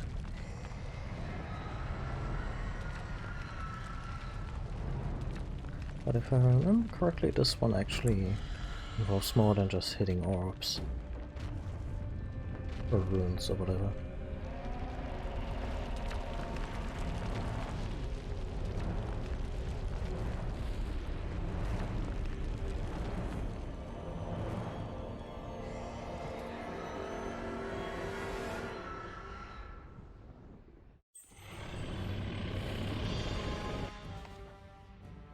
Dracolich Titan. Sure. Let's see if one dagger will take it down. No? Okay, worth a try.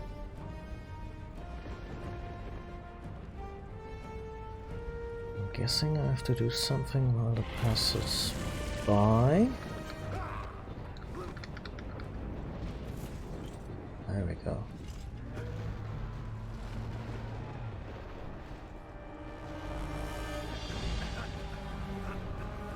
Let's see if we can find that thing's funny bone.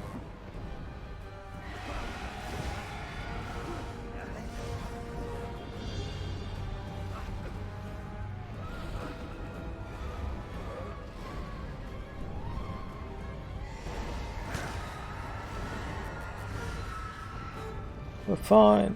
We're totally fine.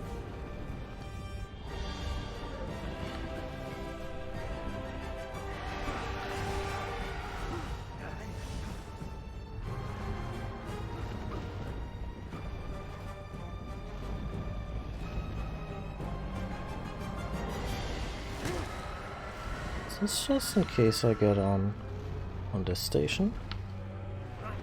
Really nothing there here. Okay. Oh, never mind.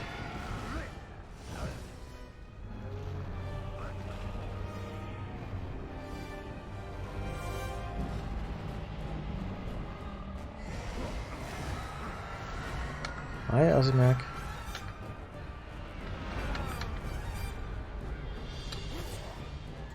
Glad you're here, Rhea. Ideally, we're about to wrap up the game.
Not even sure if I'm supposed to do anything here.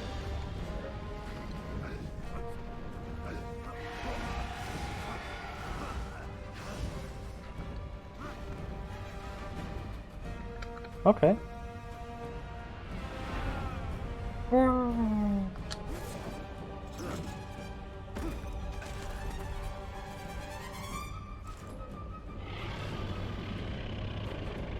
If you like, I can bring you up to speed where the story's been going, since I think you were here for the Werewolf Lord, and while we were closing in on the vampires. Yeah, so we fought our way through the vampire castle. It was a hoot. Killed Camilla, queen of the vampires. Okay, I can't get over there, can I?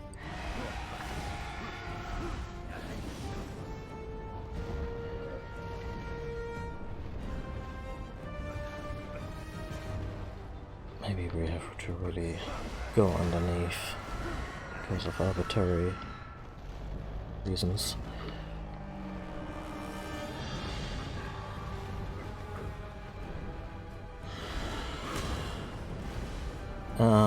Yeah, after the Land of the Dead there was a brief excursion into the territory of Baba Yaga, the Slavic witch. But yeah, after the vampires, it's the necromancer territory next for the final Lord of Shadow. Ah, look at you.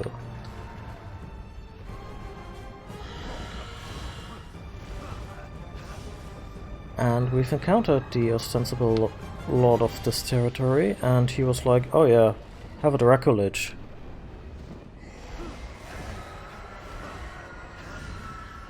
You like those, don't you? Wow, all this to cross a gap that was only marginally harder to traverse. But okay.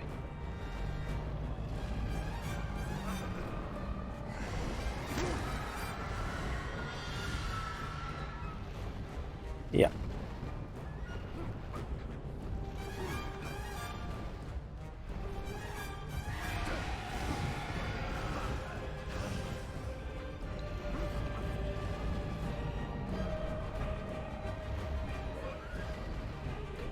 So, what do I do here?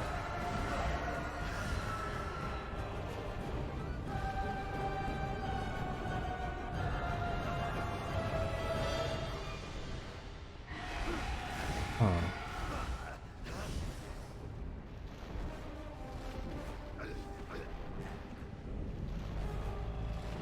Okay. Well, you already heard me say Lich. Did someone actually go for Lich?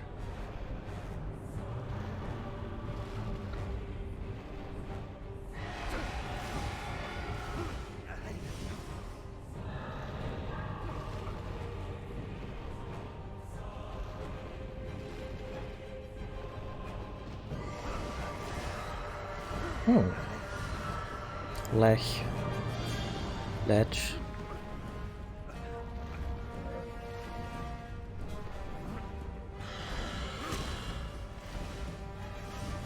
Maybe I should have been making my way forward.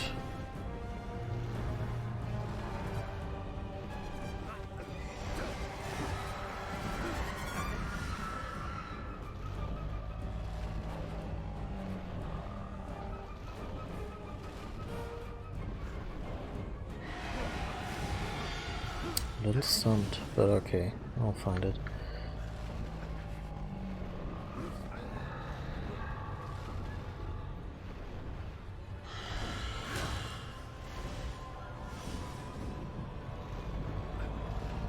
This would actually be a fantasy word where I would feel like a complete dope if I mispronounced it consistently.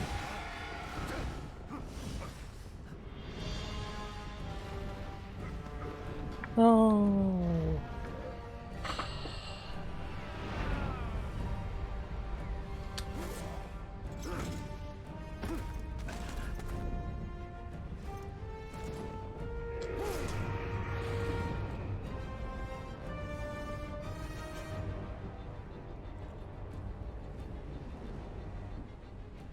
I'm sure I even made it to the wings.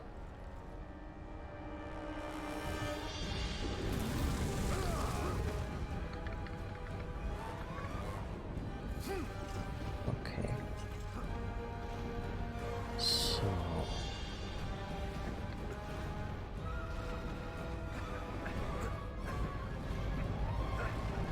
we're on its left side.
Funny aside about my native language, which is German.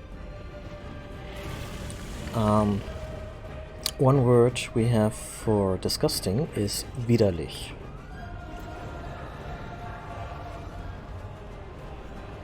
So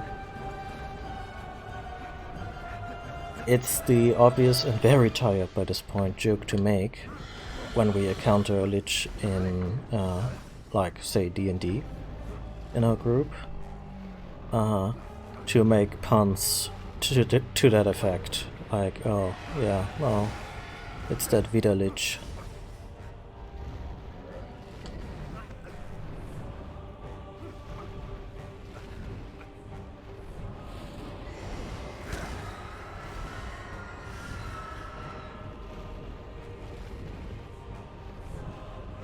Which I think actually kind of funny because the word Wiedergänger is a word we have for the undead, although with a different spelling on that, on the Wieder part. So yeah, there you have it, useless knowledge about nerd nomenclature in other languages.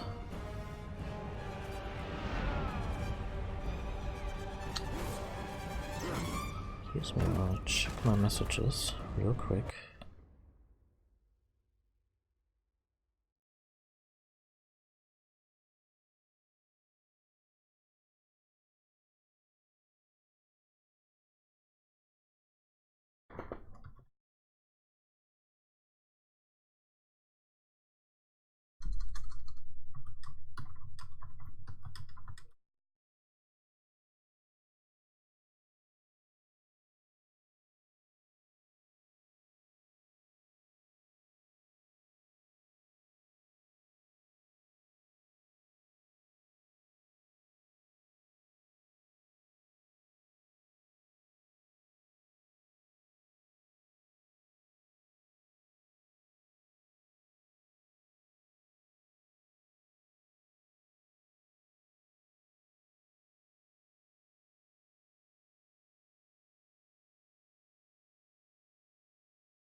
I'll check this out later, thank you. Let's... I need to be more patient with these things, because that's the challenge here. To be like, okay, gonna follow the rules, gonna hold the trigger until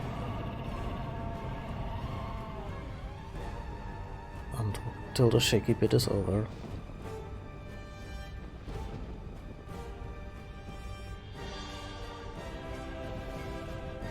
Yes, I can also see from here that one of the runes is in fact on the left side, so that's encouraging.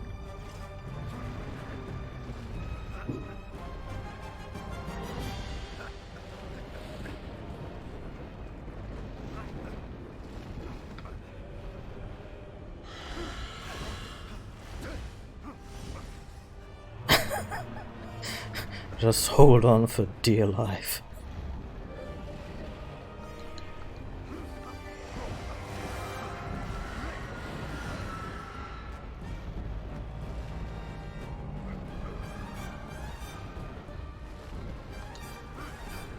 Imagine doing what Gabriel does right now with a bad hangover. Although one would hope that the adrenaline would just kick in and sort you right out.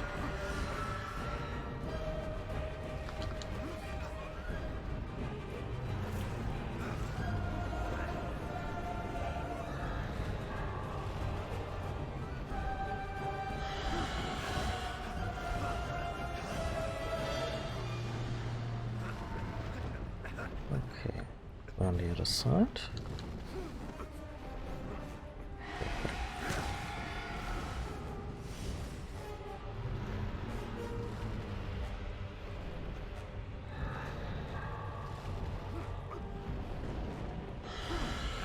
Yeah, I think I know where we're going.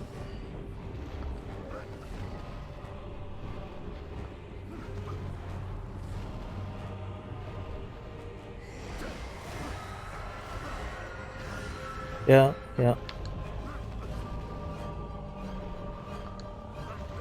I mean, it's basically a live or die defense mechanism, and shit.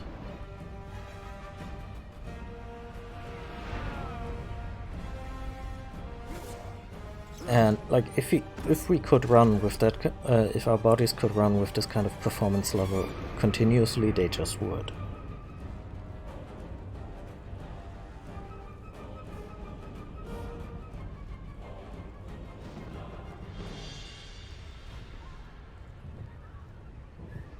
Kind of like how a seatbelt might save your life in a dangerous situation, or it just won't.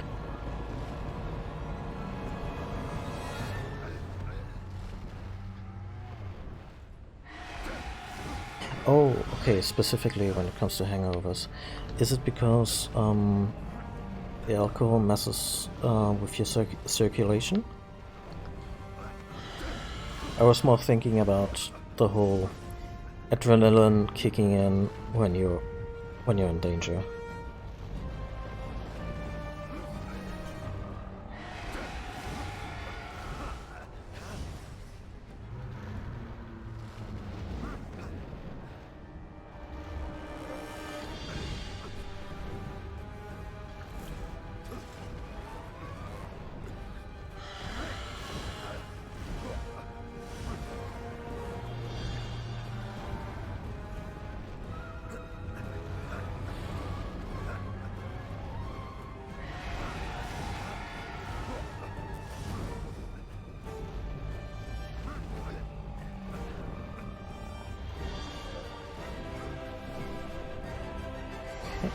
I mean, that's really the only way we have, right? To shimmy back along those ribs.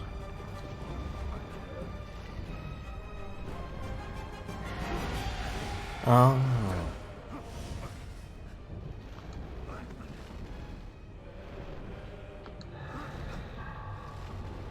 which in itself is probably also a defense mechanism against the fact that alcohol is essentially poison.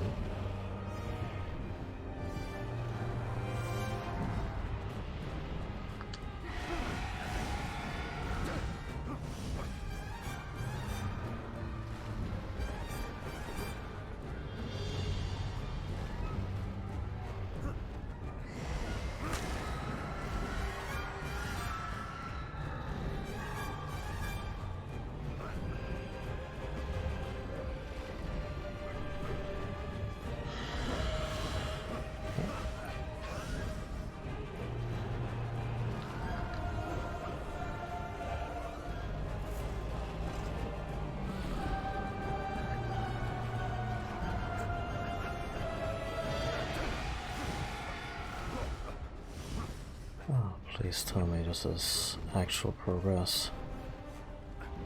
I'm a little lost here.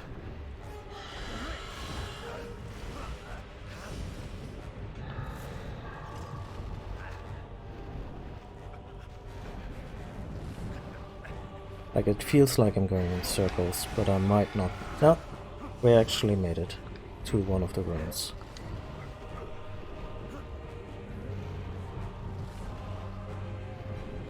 That's... yeah.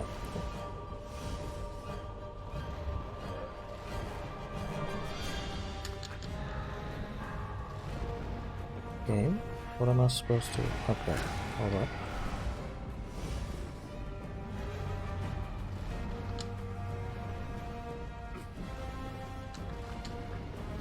I'm actually not sure how I'm supposed to...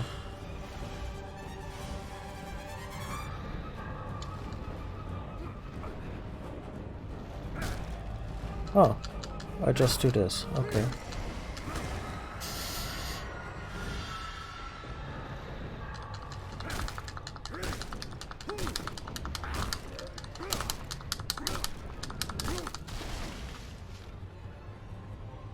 Oh, that took way too many hits.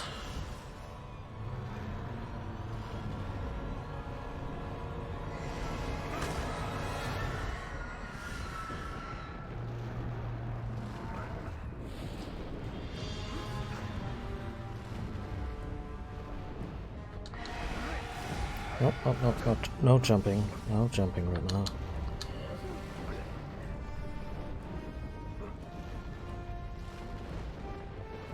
Really inventive use of sinew.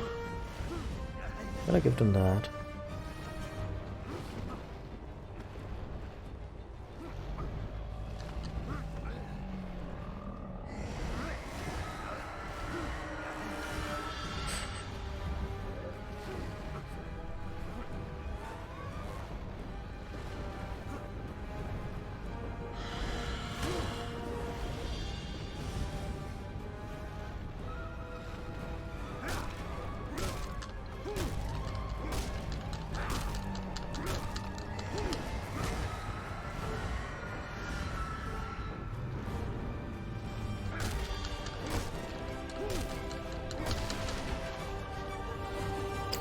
So it looks more like a evolutionary misstep than... okay.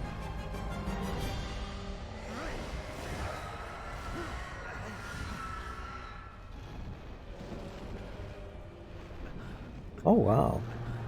This entire bit is just while the thing is going up.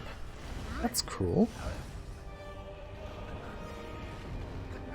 I mean, at some point you would hope that Gabriel is still human enough to faint, but...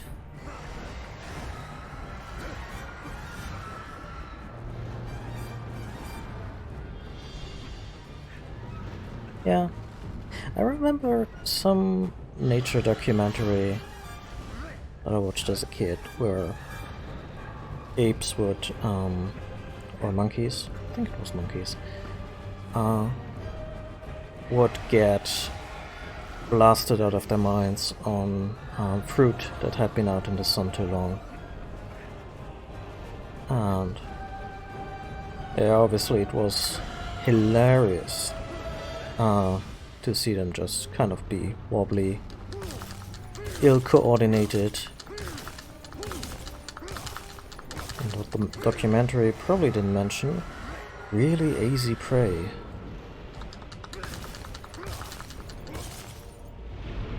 Okay, that's definitely a checkpoint. Woohoo!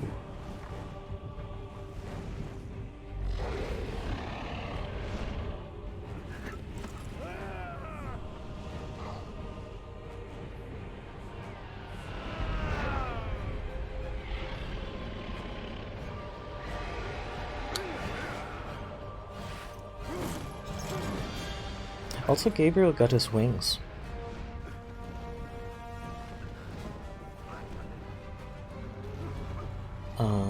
Which was the power-up you predictably get after killing the Vampire Queen. It's essentially a double jump, but it comes with a really cool wing animation.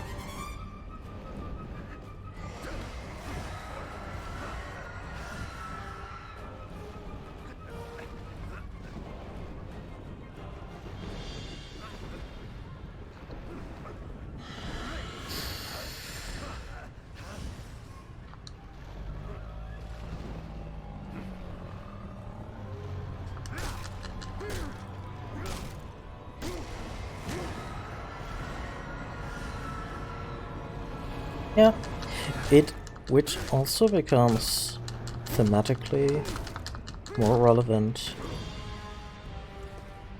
in a little bit.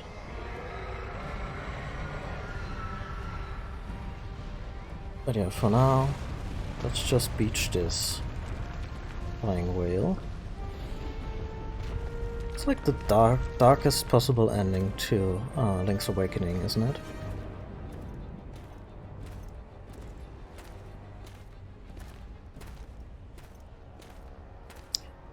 The camera tells me this thing is not dead.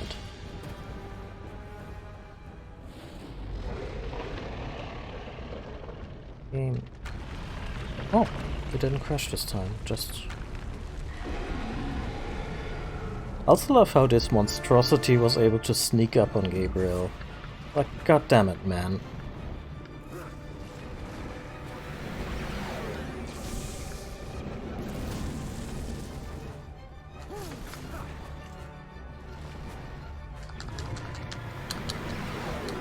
What am I doing here?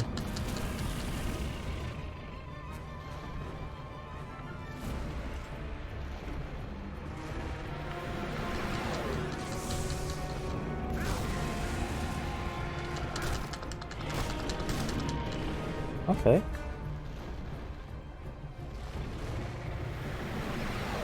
Yeah.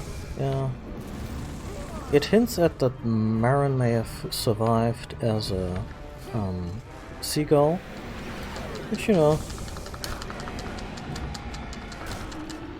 nice sentiment, but it's still pretty grim, especially since the boss enemies warn you several times that this is what's gonna happen.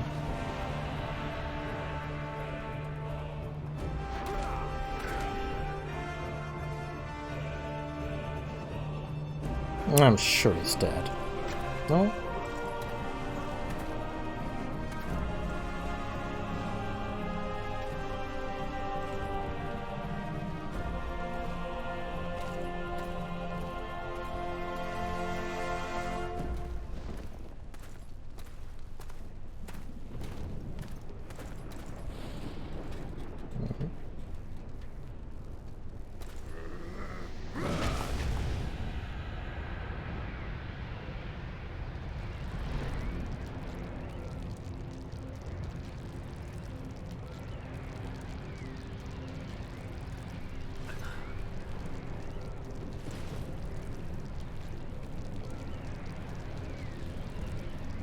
Yeah, true.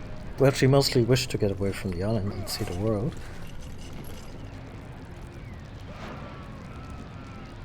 God, this scream is giving me life. For a moment it looked like he was trying to hold down the place.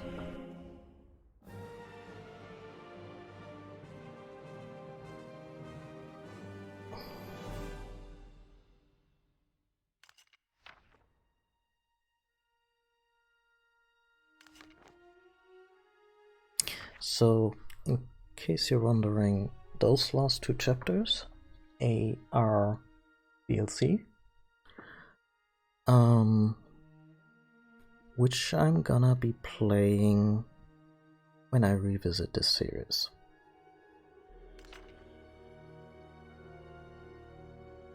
And now the final battle is come.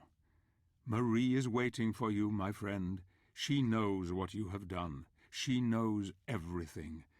Marie has hoped all this time that you would save the world, and here you are, on the brink of it. You stand upon a knife edge. She has kept faith in you despite everything. Now you must fulfill your destiny, and the truth will out. I will help you, old friend. I will be with you in this, your moment of victory.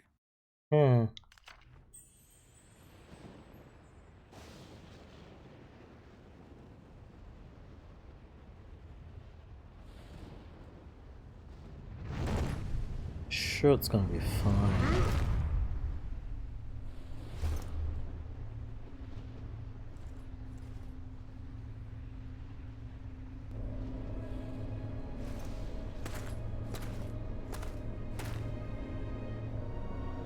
Oblivion. Sempiternam. Daemonis.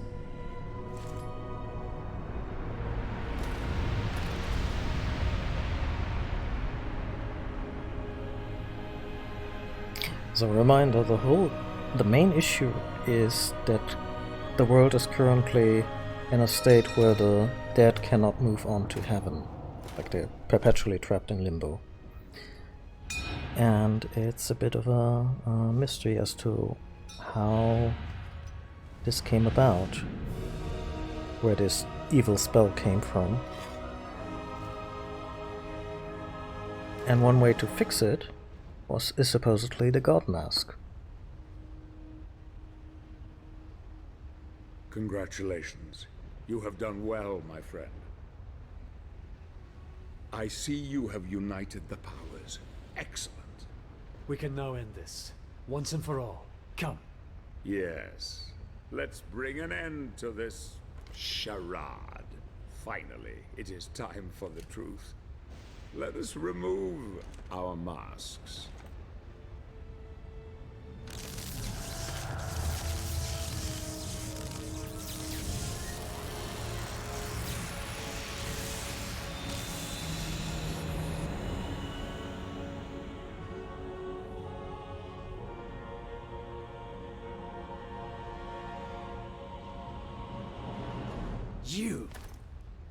You are the Lord of the Necromancers. The final Lord. Now you begin to understand. Yes, Gabriel. It was I who cast the spell that separated the earth from the heavens. I knew this would force my brothers and sister in heaven to contact the Order here on earth. The prophecy was their little ray of hope in the darkness. We Lords of Shadow, as you call us, have been impotent for far too long, fixed in an uneasy truce for many centuries, each possessing our share of the power, but each unable to have... If you gotta have a dude monologuing at Nauseam, get Patrick Stewart at least, or someone of his caliber. Mastery over the others, until now. I grew so tired of these years of proliferation, a constant truce between the three of us, each unwilling to concede or cooperate with the others. They were too blind to see the potential in the power we held. If only it were combined. I desired that ultimate power and was prepared to probe the very depths of hell in search of knowledge to acquire it. I fought hordes of demons and became strong. Then a force so vast and terrible entered into me, expanding my knowledge of the dark arts until it reached unimagined heights. I love how the animators and Stewart's overacting are really working on lockstep here to make this as grandiose as possible. All I needed was someone to restore the luminous power of the spirits according to the prophecy And you have been the perfect dupe. Of course, I couldn't arouse their suspicions that it was I who desired the power God, of he my keeps own. going. No, I used the prophecy as my cover. And you, my shining knight. I will not allow you to stand in my way, Zobek. I'm sure you won't. But you really have no say in the matter, my dear friend. I could quite easily kill you for your insolence. But fortunately, there is no need. Zobek for the whole game has hyped up just how insanely powerful Gabriel has become, and now he's completely confident that this won't backfire at all? What do you mean? The gauntlet will do it for me.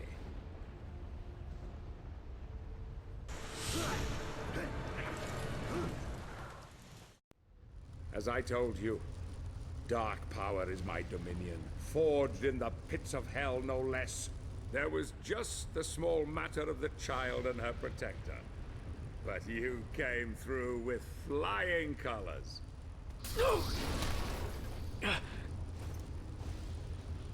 I needed your strength of will and courage to complete the quest. But I couldn't risk you becoming too powerful. Okay, he actually thought of it. Control you at the end, once you had murdered them. I knew you would never be able to challenge me whilst wearing it. Poor little Claudia. Such a sweet thing. No. You have exceeded even my wildest expectations, killing and butchering your way to victory. There is a terrible darkness in you, my friend. Your burning desire to resurrect your darling Marie has blinded you to it. As you slept, I was able to influence you with this mask. But even I did not foresee the beast that lay within. It was all too easy to make you kill them. Your penchant for murder and death were insatiable. You just needed a little nudge, and off you would go in search of the one thing that could bring her back. Yes, Gabriel, now you finally understand. It was you who murdered your wife. This was not foreshadowed at all.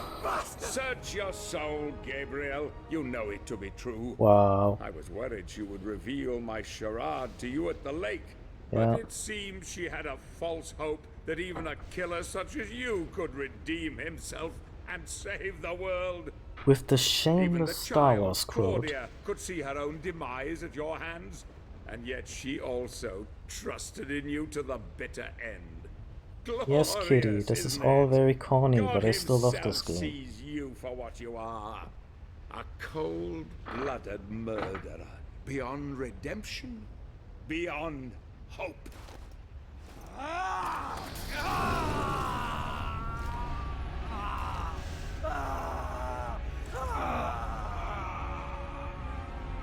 Let me free you of your heavy burden.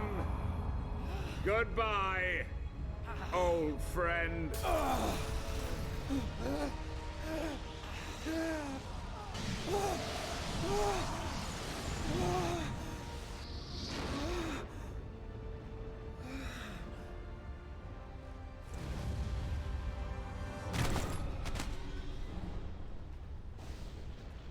Do we actually get the game over music? Yeah. The game is very artistically adept. Also just dig the design of the God Mask.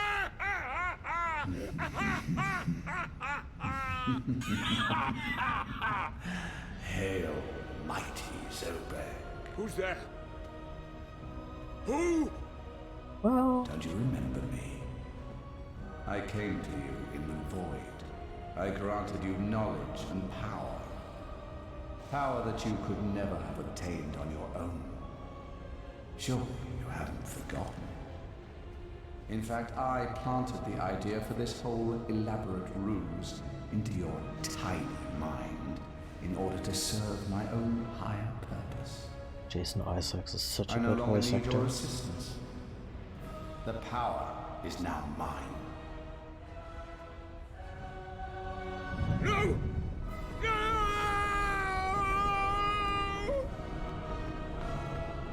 I love this twist so much. I did not see that one coming.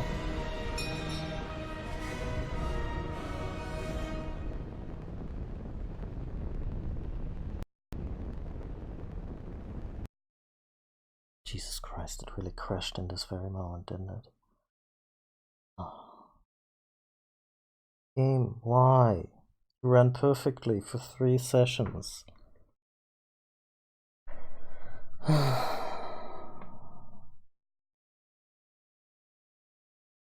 Okay, so what I'm gonna do is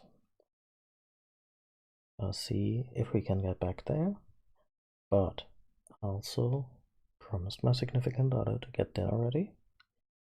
So I'm doing that real quick, just getting the oven going, and then we'll be back. So I'll take a break, 10 minutes tops, and then we'll do this. Especially since, wow, this really butchered the best reveal in one of the best reveals in video games, I feel. I'll be back.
Okay.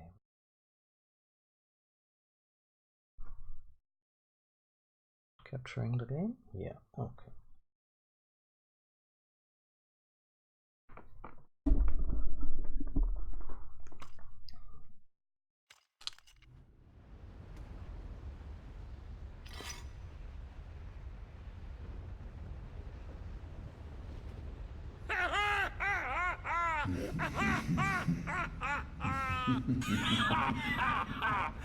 Hail, mighty Zobek. Who's there? Who? Don't you remember me? I came to you in the void. I granted you knowledge and power. Power that you could never have obtained on your own. Surely you haven't forgotten. In fact, I planted the idea for this whole elaborate ruse into your tiny mind in order to serve my own higher purpose. I no longer need your assistance. The power is now mine. No! I like how Zobek gets played just like Gabriel gets played. Like, he basically has a power planted on him that its true master can absolutely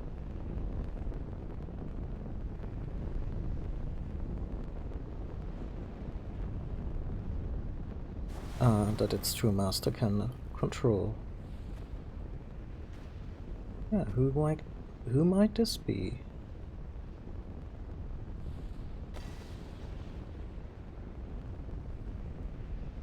Any takers?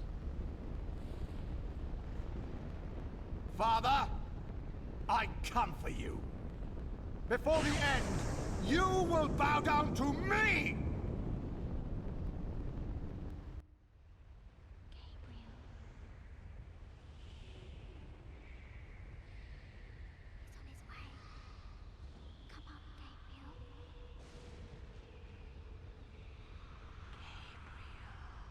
Also, Gabriel is really fucking dead right now.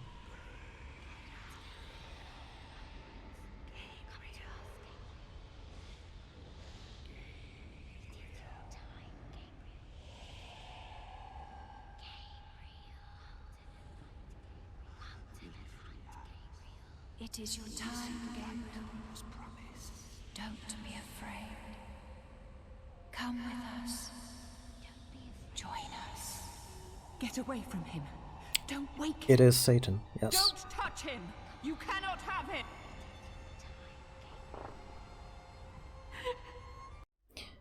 Satan has not been an active character up until this very point, but it makes perfect sense in the context of the story, which is why I like the reveal so much. It's completely out of left field, it should feel cheap, but it actually slots into place perfectly. And Satan has been mentioned several times, but you know, you never quite take it seriously when they talk about the hordes of hell or stuff like that, because you know, it's just Christian vernacular. All the bad things. We are all lost. Darkness will triumph, and there will never ever be peace or hope. We will be trapped here forever. Don't you see? We must grant him the power to go back. Will he free us? Will we see the light that was promised? So the three warriors of light that Zobek and the other Lords of Shadows used to be, were fighting the forces of hell in the way before times. I believe in him. His heart is pure. He is our last hope, our only hope.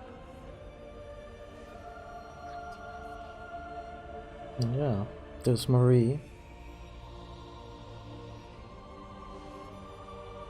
Not quite the damsel she was made out to be. I mean, still a very thankless supporting role that she has, but she still takes the MVP here.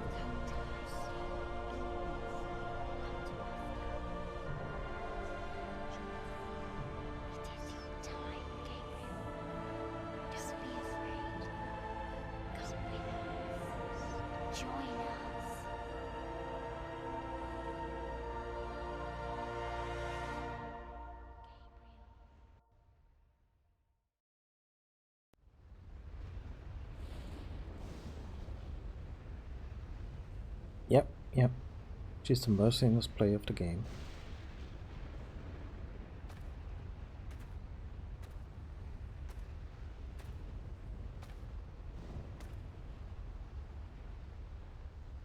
So, he has abandoned you too.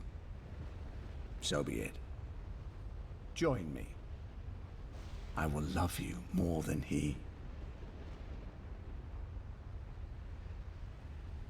I really love the design of Satan in this game. It's very minimalistic, but communicates so much. The lines on his face. I was adored once above all others. I too didn't deserve to be cast out, abandoned. And since the story of Lucifer's downfall or banishment is so ingrained in our culture, he doesn't even have to say the things he just said.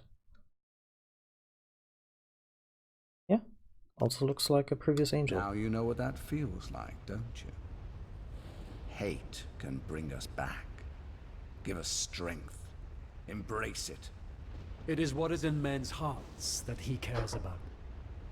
He loves you as he loves me. We have only to ask for forgiveness deep within ourselves and be welcomed back. You monkeys don't deserve redemption.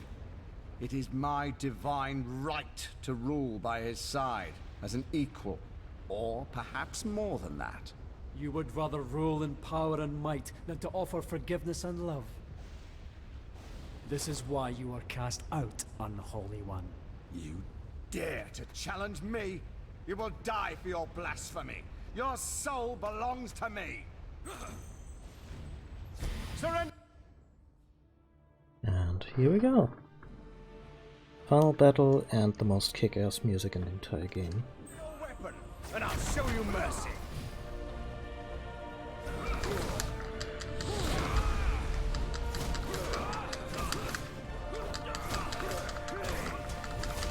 You have been fooled, Gabriel. She is gone forever. And in the boss fight against Pan earlier, he really just taught us how to fight Satan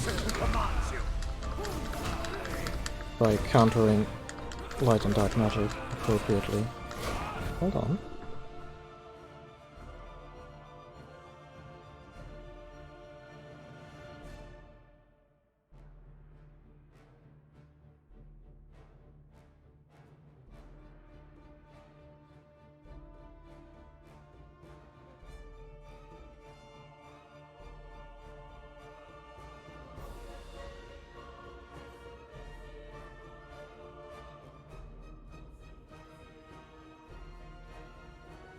Sorry, I had to greet my girlfriend. God doesn't love you. He let your beloved die.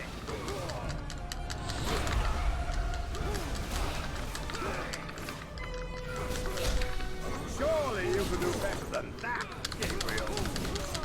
Oh damn, with the Grim Reapers.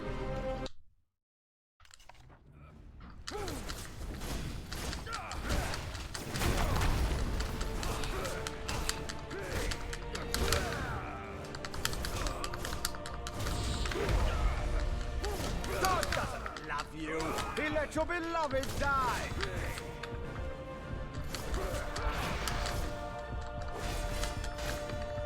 Okay.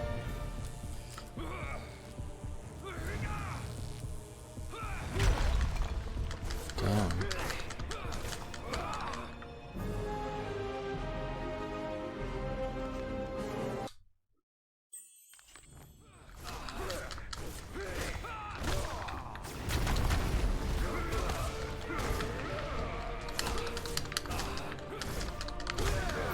Yeah, I think I mentioned this before you came in. They get around the whole weird, idiosyncratic Castlevania theme of Death being a servant to Dracula by not really having Dracula, and the guy who is considered Death himself, Sobek, is more glorified and super powerful necromancer. And I'm really okay with not actual literal death being a character in this game, because it just raises a lot of questions that are okay for silly anime Castlevania. But with this more I wanna say overarching approach to Christianity, it wouldn't work.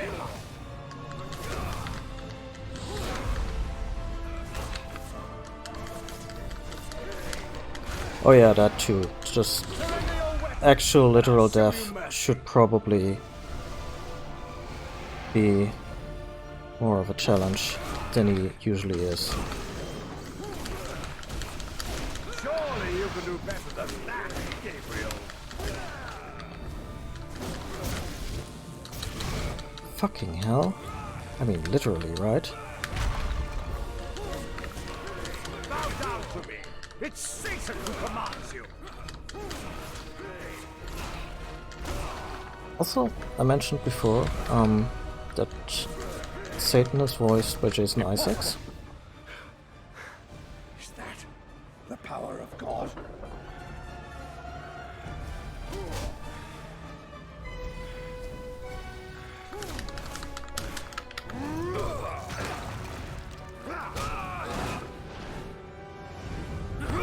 And for those who don't know him, he's really good at playing villains or shady characters. Also, yeah, Gabriel has his wings. Look at him. Getting biblical in here. Oh, ow, oh. This QuickTime event. Vampire Killer to the Heart. Wow.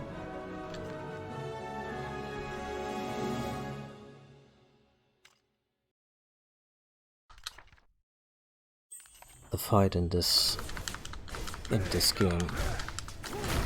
The fights in this game are just really really nicely paced. It's indeed very derivative from God of War. But if you're gonna make a clone, or you know, something that derivative, at least make it good. And apparently, Dante's Inferno by EA also was really competent and well liked by those who actually played it.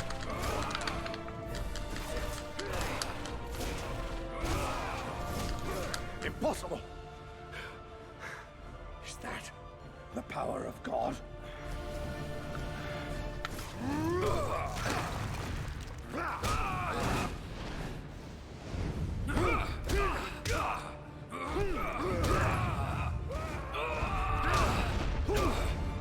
Grudge match with wings.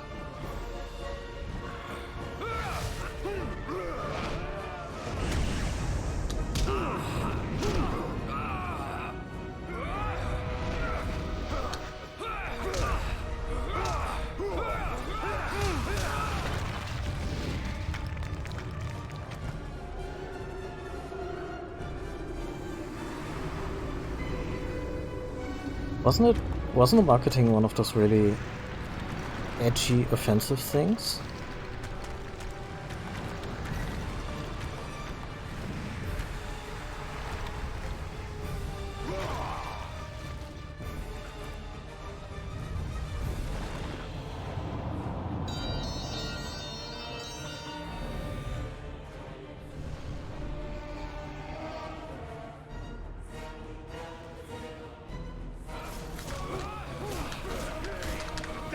Gabriel. I mean, I'm not sure if that's your job. It usually God damns people, and you just... I will wipe the name of Belmont from this world forever! But what about the pachinko machines? Die, Belmont! Okay, that's too edgy.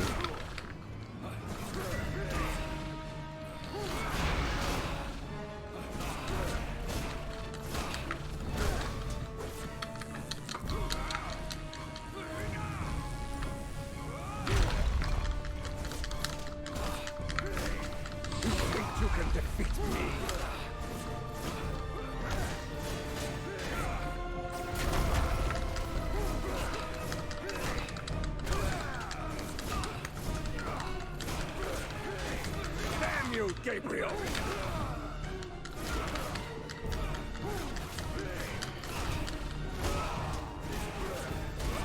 Yeah, but... Die, Belmont!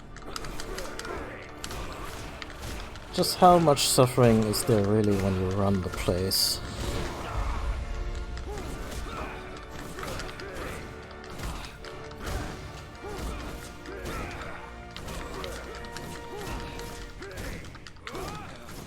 I will wipe the name of Belmont from this world forever!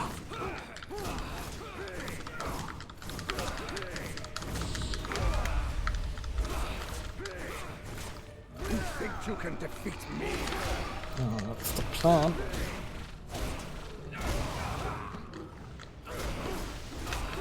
No! Stay back from me. Oh god.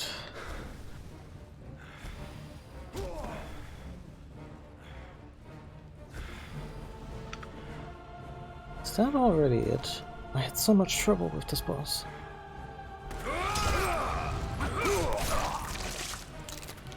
Oh yeah, that's really it.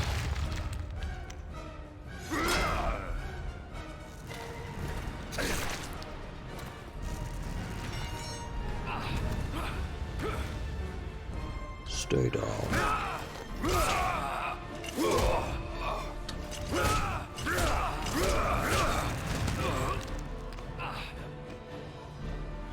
So the music gets so euphoric.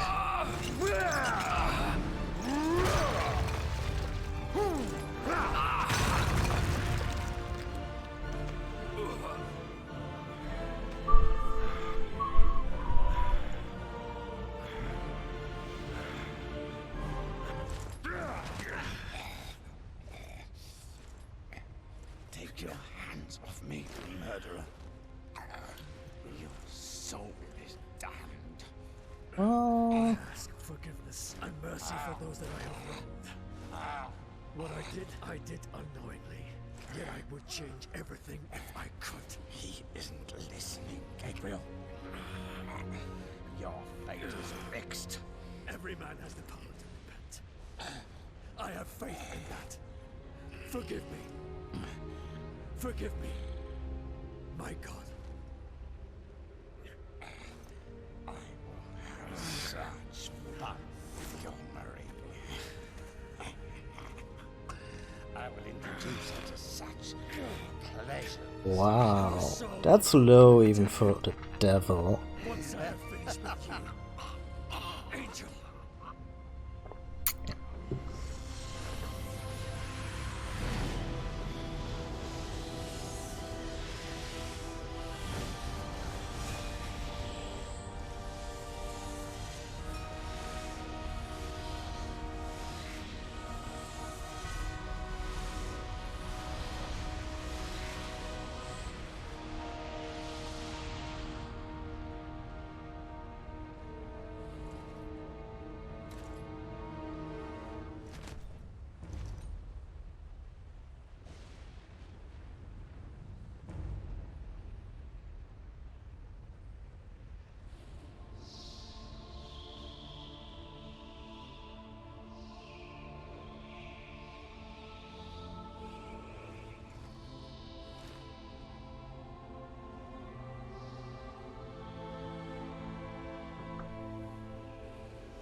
My love.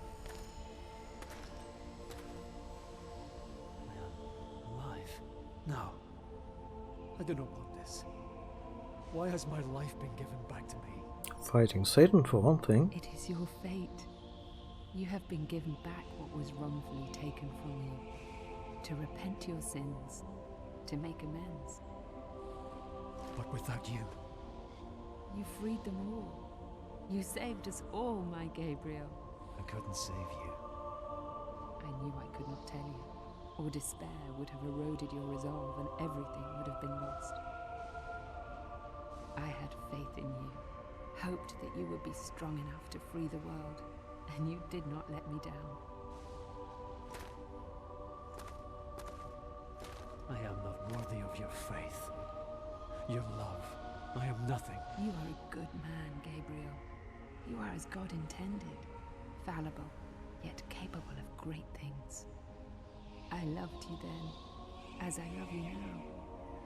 I see before me a man who has regained God's favor, and who has my forgiveness, and the forgiveness of all the lost souls of this world.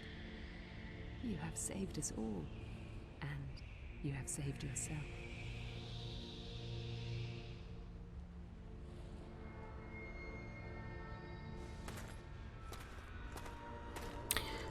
What about the MacGuffin that's supposed to resurrect the dead? The mask is a powerful device. It allows us to see through God's eyes. Can it really bring the dead back? Yes. Look.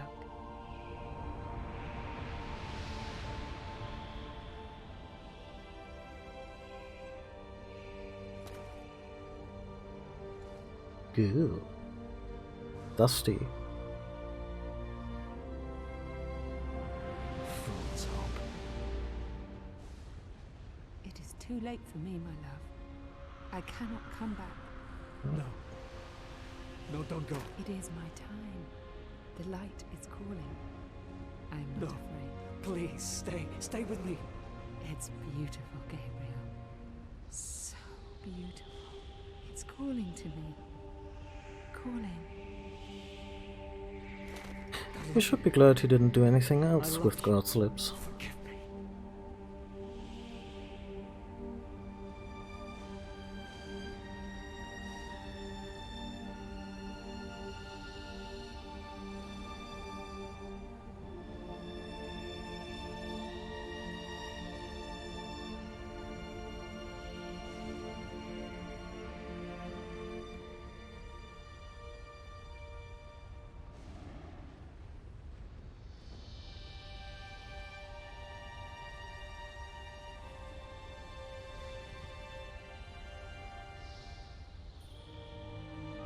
Can you imagine if Sobek's soul just ascended into heaven right now? Later, nerds!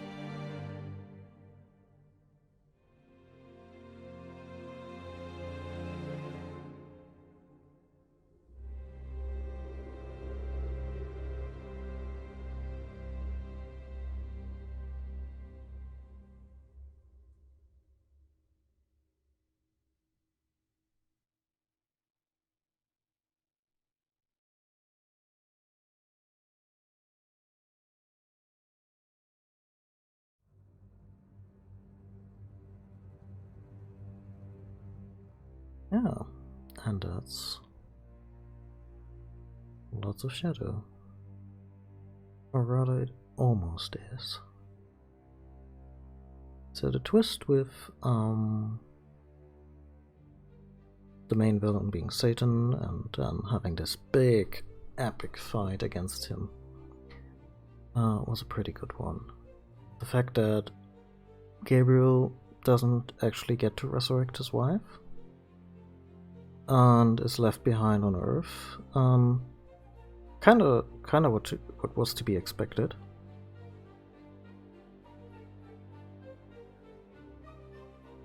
Hi Gwentara, we're about to wrap this up.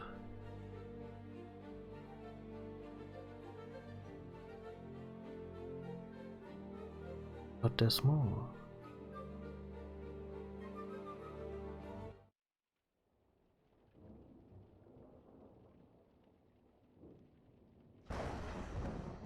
I mean, there's Life is Strange, but that one is that's a whole different can of worms altogether.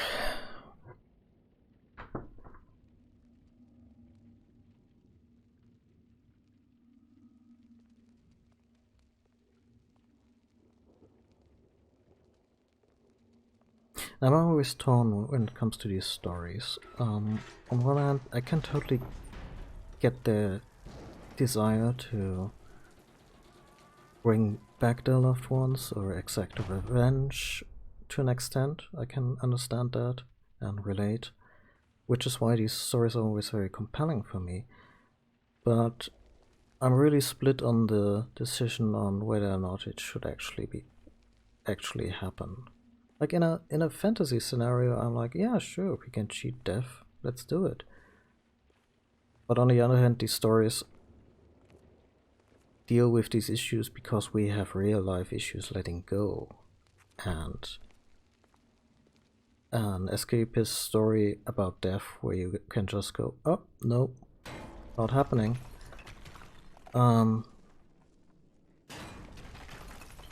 I guess, yeah, it's nice escapism, but it also doesn't really help us deal with our condition and our own mortality.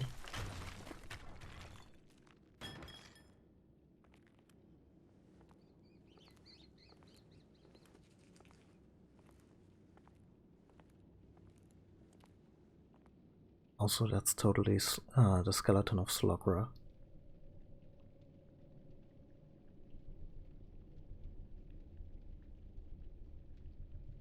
Yeah, it also messes with stakes and consequences.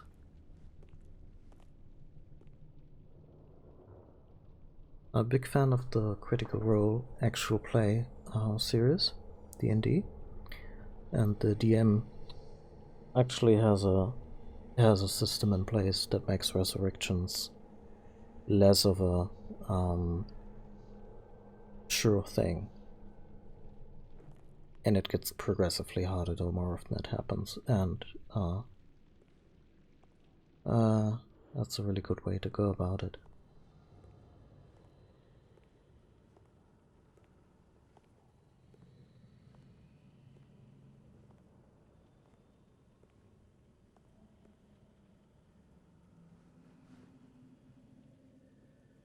Sobek looks very... An unusual hiding place for the Prince of Darkness.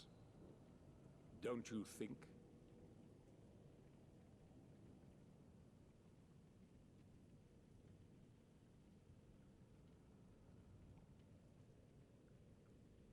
Sobek. Yes, old friend. It is I.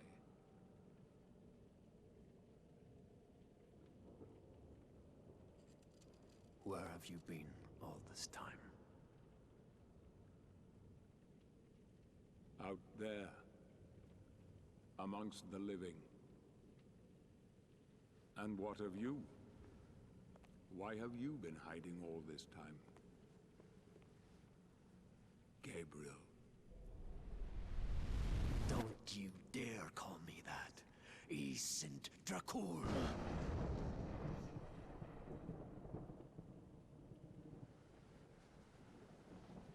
That's Dracula. No doubt, you once were. But alas, look at you now. A mere shadow of your former self. Shadow, am I? What do you want, old friend?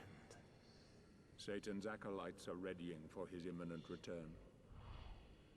He is unlikely to welcome both of us with open arms.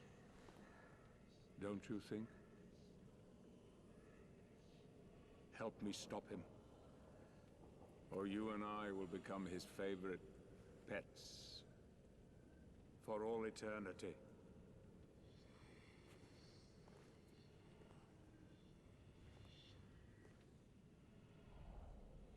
It is time to get out of this wretched tomb you have made for yourself. Stop skulking in the shadows. Don't you care that he will enslave you?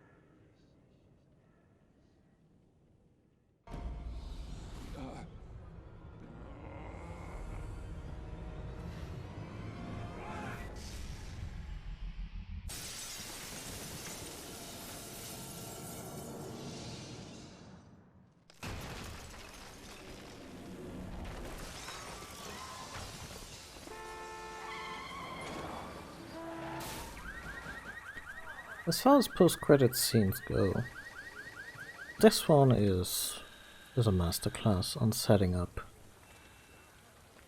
the future.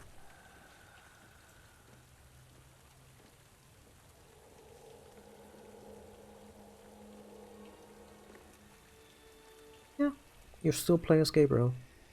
I know what it is you yearn for.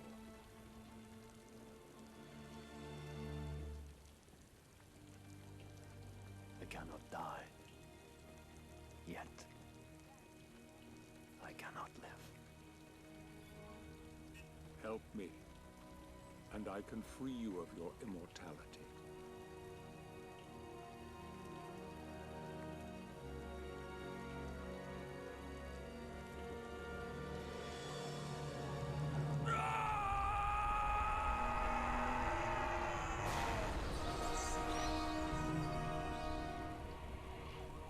Soon, old friend. Soon. It will be over. And Sobek will absolutely not betray Gabriel again. No, no. Not a chance. So yeah. And as you probably can imagine, after this ending I was so hyped for a sequel. And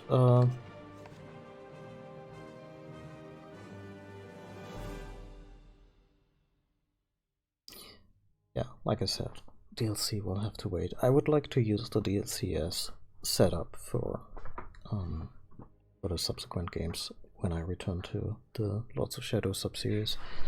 Yeah, so after this, it got a little quiet around the game, around Lords of Shadow. We didn't hear anything for a little while. Then they announced well, first of all, I think they announced a sequel, and then there's also a midquel, which originally came out for the 3DS. And there's a PC version, I have it. I would like to play it sometime. The PC, the midquel, Mirror of Fate, deals more with what the Belmonts were up to in the intervening time. Fighting Dracula. What a surprise. And it's a 2D side-scroller, and it's apparently more of a riff on 2D Castlevania, obviously.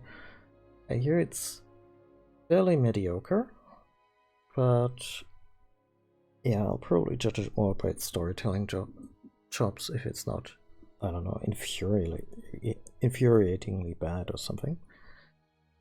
And then the sequel came out. The sequel I've actually played and completed, and it was, sad to say, it was a letdown. The game is a lot more patchy in terms of overall quality. Doesn't have that great forward momentum because it's actually more of a Metroidvania this time, with a more interconnected situation, but not terribly well put together. And the story's meanders for a lot of it, and then it just sort of ends. You fight Satan again, because of course, and rather than definitively concluding the Lords of Shadow sub-series then, it really doesn't. Kind of, I don't know, I'm not even sure it sets up another sequel, it just kind of goes, eh. And that's so disappointing, because after this game, I think the only way Lords of Shadows 2 should have ended is either with a strong setup for another game, or with Gabriel's final death. And possibly redemption or not. And it just doesn't. Lords of Shadow 2 didn't do terribly well, both reviews and sales wise, so yeah, it's done. This is a really cool story that was never really completed, which is such a damn shame. But I still enjoy Lords of Shadow. It's a beautiful game, top to bottom. It has terrific music. It tells a compelling and fun story.